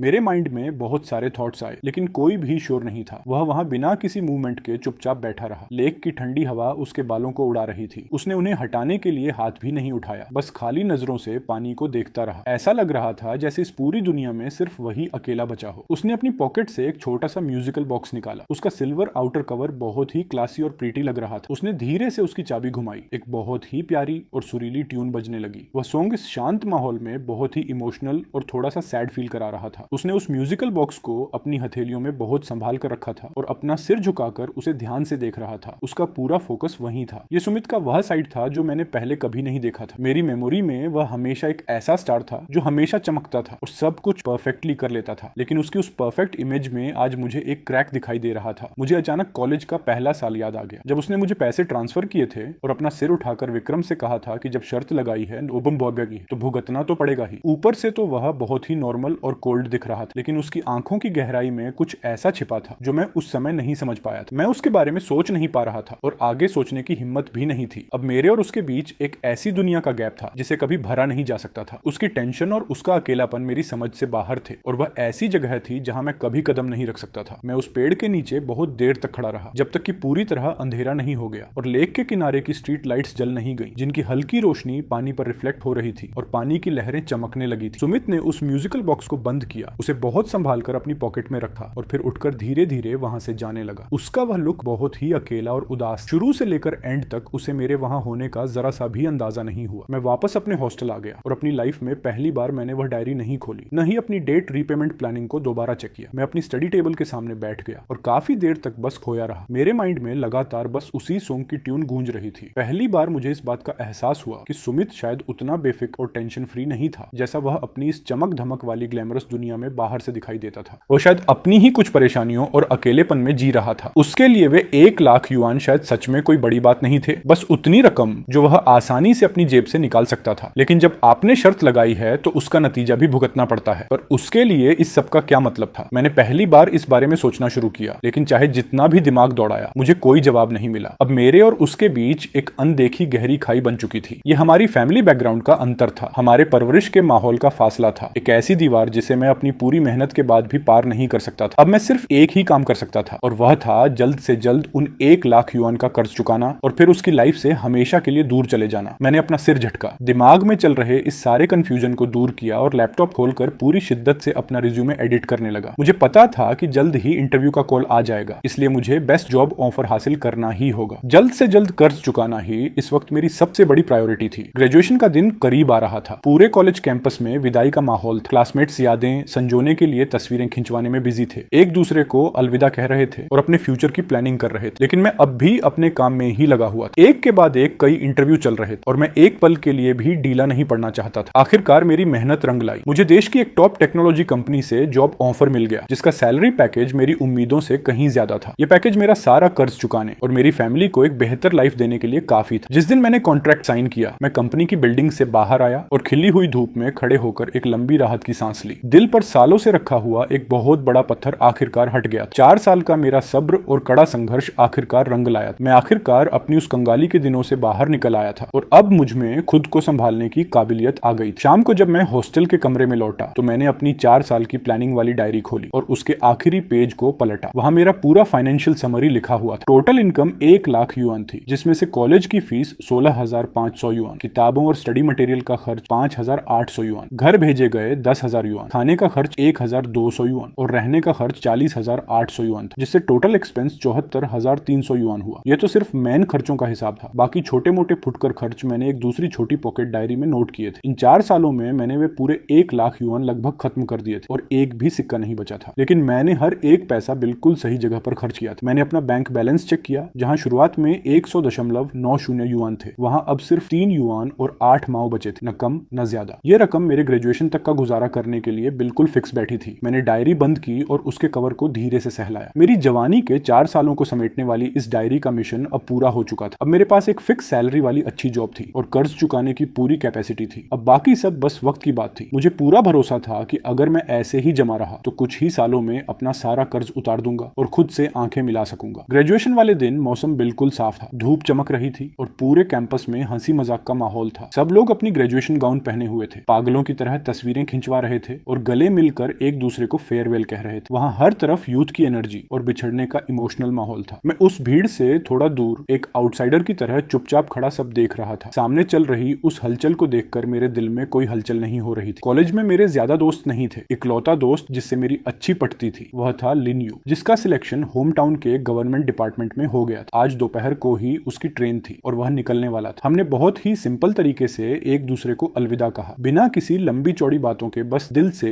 एक दूसरे के ब्राइट फ्यूचर की दुआ की। पूरी सुबह मेरी आंखें भीड़ में बस तो मिंग यान को ढूंढ रही थी। मैं आज के दिन उसे मिलकर खुद थैंक यू कहना चाहता था, उन 1 लाख युआन के लिए शुक्रिया अदा करना चाहता था जो उसने उस वक्त दिए थे। मैं उसे बताना चाहता था कि मैं बहुत जल्द उसके सारे पैसे लौटा दूंगा, क्योंकि मैं उस पर कोई एहसान नहीं छोड़ना चाहता था। लेकिन मैं जितना ढूंढता गया वह मुझे कहीं नजर नहीं आई। शायद वह आई ही नहीं थी। उसके जैसे अमीर बैकग्राउंड के इंसान के लिए इस ग्रेजुएशन सेरेमनी का कोई खास मतलब नहीं था। उसका फ्यूचर पहले से ही सेट था, इसलिए उसे यहाँ कोई यादें संजोने की जरूरत नहीं थी। मेरे दिल में अजीब सी फीलिंग थी थी। एक तरफ थोड़ी निराशा थी तो दूसरी तरफ राहत भी थी। निराशा इसलिए क्योंकि मैं अपने मुंह से उसे थैंक यू नहीं कह पाया, और राहत इसीलिए क्योंकि मुझे उसके सामने दोबारा अपनी गरीबी और बेबसी का तमाशा नहीं बनाना पड़ा, और न ही उसकी आंखों में अपने लिए वैसी हमदर्दी देखनी पड़ी जब मैं वहां से मुड़कर जाने ही वाला था, ताकि इस 4 साल के कॉलेज लाइफ को हमेशा के लिए अलविदा कह सकूं। तभी पीछे से एक जानी पहचानी आवाज आई, चेन यन। मैं हैरान होकर पीछे पलटा। वह तो मिंग यान ही थी। वह भी अपनी ग्रेजुएशन गाउन पहने हुए थी। उसके लंबे बाल कंधों पर बिखरे थे और उसने बहुत ही लाइट मेकअप किया था। वह हमेशा की तरह खूबसूरत और अट्रैक्टिव लग रही थी, लेकिन आज उसके चेहरे पर एक अलग सी मासूमियत और नरमी थी। वह थोड़ी दूर पर अकेली खड़ी थी और उसके होठों पर एक हल्की सी मुस्कान थी। कॉन्ग्रेचुलेशन, तुम्हें जॉब ऑफर मिल गया है ना? हाँ, मिल गया है। मैं थोड़ा नर्वस हो गया और समझ नहीं पाया कि आगे क्या बोलूं, इसलिए बस इतना ही शॉर्ट रिप्लाई दिया, बहुत बढ़िया। उसने सिर हिलाया और हमारे बीच एक अजीब सा साइलेंस छा गया। आसपास लोग लगातार आ जा रहे थे, चारों तरफ शोर शराबा था, लेकिन हम दोनों वहां किसी शांत मूवी के एक सीन की तरह बिल्कुल चुपचाप खड़े थे। मैंने पैसों की बात करने के लिए अपना मुंह खोला, लेकिन शब्द गले में ही अटक गए। इंटरनेशनल लेवल के एक नामी कॉलेज में आगे की पढ़ाई के लिए विदेश जाने वाली उस लड़की के सामने, जिसका फ्यूचर एकदम ब्राइट था, मेरा यह रीपेमेंट प्लान कितना छोटा और मजाक जैसा लगता। जब मैं इसी कशमकश में था तभी उसने खुद बात आगे बढ़ाई। उसकी आवाज बिल्कुल नॉर्मल थी, लेकिन उसमें एक ऐसी दूरी थी जिसे छिपाना मुश्किल था। मैं अब निकल रही हूँ। उसने मेरी तरफ देखा। उसकी गहरी आंखों में जैसे बहुत कुछ कहने की तड़प थी, लेकिन आखिरकार उसने कुछ नहीं कहा। वे पैसे तुम्हें लौटाने की कोई जरूरत नहीं है। मैं एकदम सुन्न हो गया। मेरा पूरा शरीर जैसे जम गया और मुझे अपने कानों पर यकीन नहीं हुआ। तुमने क्या कहा? अब लौटाने की जरूरत नहीं है? हाँ, सच में जरूरत नहीं है। उसने सिर हिलाकर अपनी बात दोहराई। उसकी आवाज में अभी भी वही ठहराव था। वह पैसा मैं शर्त में हारी थी, इसलिए उसका तुमसे कोई लेना देना नहीं है, और न ही तुम मेरे कर्जदार हो। लेकिन मैं कुछ और कहना चाहता था। उसे बताना चाहता था कि वह पैसा मेरे लिए सिर्फ एक शर्त का हिस्सा नहीं था, बल्कि वह मेरी सेल्फ रिस्पेक्ट की कीमत थी। पिछले 4 सालों की मेरी उम्मीद थी, जिसे मुझे हर हाल में उसे वापस करना ही था। लेकिन उसने मेरी बात बीच में ही काट दी। उसके होठों पर फिर से वही हल्की सी मुस्कान आई। तुम्हें जो कुछ भी चाहिए था वह तुमने अपनी मेहनत से हासिल कर लिया है ना? तुम्हें अब उन पैसों से खुद को साबित करने की कोई जरूरत नहीं है, और न ही खुद को मेरा गुनहगार समझने की जरूरत। इतना कहकर उसने मुझे बोलने का कोई मौका नहीं दिया। वह तुरंत मुड़ी और आगे बढ़ गई। उसके लंबे बाल हवा में लहरा रहे थे और उसकी पीठ में वही पुराना कॉन्फिडेंस और फासला साफ दिख रहा था। वह बिल्कुल वैसी ही लग रही थी जैसी पहली बार मुझे कैफे में मिली थी, लेकिन आज उसके कदमों में एक अलग ही दृढ़ता थी। मैं काफी देर तक वहीं अपनी जगह पर बुत बनकर खड़ा रहा। मेरे हाथों में मेरी डिग्री और ग्रेजुएशन सर्टिफिकेट थे, जो बहुत भारी लग रहे थे, मानो मैंने अपने 4 साल की पूरी जवानी, अपनी सारी जिद और मेहनत को अपने हाथों में थाम रखा। उसने कहा कि मुझे पैसे लौटाने की जरूरत नहीं है। उसने कहा कि मैं जीत गया हूँ, लेकिन मेरे दिल का स्वाद और कड़वा हो गया था। मुझे ऐसा लगा जैसे मैंने अपनी लाइफ का कोई बहुत इंपॉर्टेंट हिस्सा खो दिया हो। हमारे बीच का वह कनेक्शन उसने खुद ही एक तरफा फैसला लेकर तोड़ दिया था। अब मेरे पास कर्ज चुकाने का और अपनी नजरों में खुद को सही साबित करने का कोई मौका नहीं बचा था। मैं हमेशा सोचता था कि मेरे गले में बंधी वह कर्ज की जंजीर एक बेड़ी है, जिसे मैं अपनी पूरी ताकत से तोड़ना चाहता था। लेकिन जब उसने खुद आगे बढ़कर एक झटके में उस डोर को काट दिया, तो मुझे एक अजीब सी लाचारी और अकेलेपन का एहसास हुआ। 4 साल का वह सफर खत्म हो चुका था, और मेरे और तो मिंग यान के बीच की कहानी भी शायद यहीं खत्म हो गई थी। मुझे लगा कि यही हमारा एंडिंग पॉइंट। अब हम दोनों अपनी अपनी अलग लाइफ में आगे बढ़ जाएंगे और हमारे रास्ते कभी नहीं मिलेंगे। वह विदेश में अपना नाम कमाएगी और मैं अपने देश में कड़ी मेहनत करके अपने दिल का बोझ हल्का करूंगा और सब कुछ ठीक हो जाएगा। मैंने ऐसा ही सोचा था। ऑफिस में काम का मेरा पहला दिन था। बॉस मुझे पूरी कंपनी का राउंड लगवा रहे थे, जहां जमीन से लेकर छत तक बड़े बड़े शीशे के ग्लास लगे थे। खिड़की के बाहर आसमान को छूती ऊंची इमारतें, गाड़ियों की लंबी कतारें और शहर की चकाचौंध साफ दिख रही थी। ऑफिस का हर एक एम्प्लॉय बहुत जल्दबाजी में दौड़ रहा था। उनके चेहरों पर थकान और एक अजीब सा कॉम्पिटिटिव जुनून साफ झलक रहा था। पूरे माहौल में कॉफी और पैसों की महक घुली हुई थी। ये माहौल काफी हद तक 4 साल पहले जैसा ही था, लेकिन इसमें एक बहुत बड़ा अंतर था। वहां पैसा उड़ाने की चीज थी, एक गेम था, स्टेटस सिंबल था, लेकिन यहाँ पैसा मेरे लिए एक टारगेट, लाइफ का फ्यूल था और मेरे दिल के कर्ज को चुकाने का एकमात्र सहारा था। मैंने बहुत जल्दी खुद को इस नए माहौल में ढाल लिया, या यूं कहें कि मैंने कॉलेज के अपने उसी पुराने लाइफस्टाइल को यहाँ भी कंटिन्यू रखा। वही पुराना discipline, high efficiency, clear goal और बिना किसी ढिलाई के लगातार काम करना। बाकी लोग सुबह 9 बजे ऑफिस आते थे, लेकिन मैं 8 बजे ही अपनी सीट पर मिल जाता था और दिन भर का पूरा वर्क प्लान रेडी कर लेता था। लोग शाम को 6 बजे लॉग आउट कर देते थे, लेकिन मैं देर रात तक ओवर टाइम करता था ताकि खुद को और बेहतर बना सकूं और ज्यादा से ज्यादा टास्क पूरे कर सकूं। मेरे कलीग्स मुझे काम का कीड़ा बुलाने लगे थे। शुरू में वे मेरा मजाक उड़ाते थे, लेकिन बाद में उनके दिल में मेरे लिए एक रिस्पेक्ट और डर बैठ गया। मुझे फर्क नहीं पड़ता था कि लोग मेरे बारे में क्या सोचते हैं। मैं बस इतना जानता था कि मुझे जी तोड़ मेहनत करनी है, खूब पैसा कमाना है और जितनी जल्दी हो सके उन 1 लाख युआन को इकट्ठा करना है। भले ही उसने पैसे लेने से मना कर दिया हो, लेकिन मुझे वे पैसे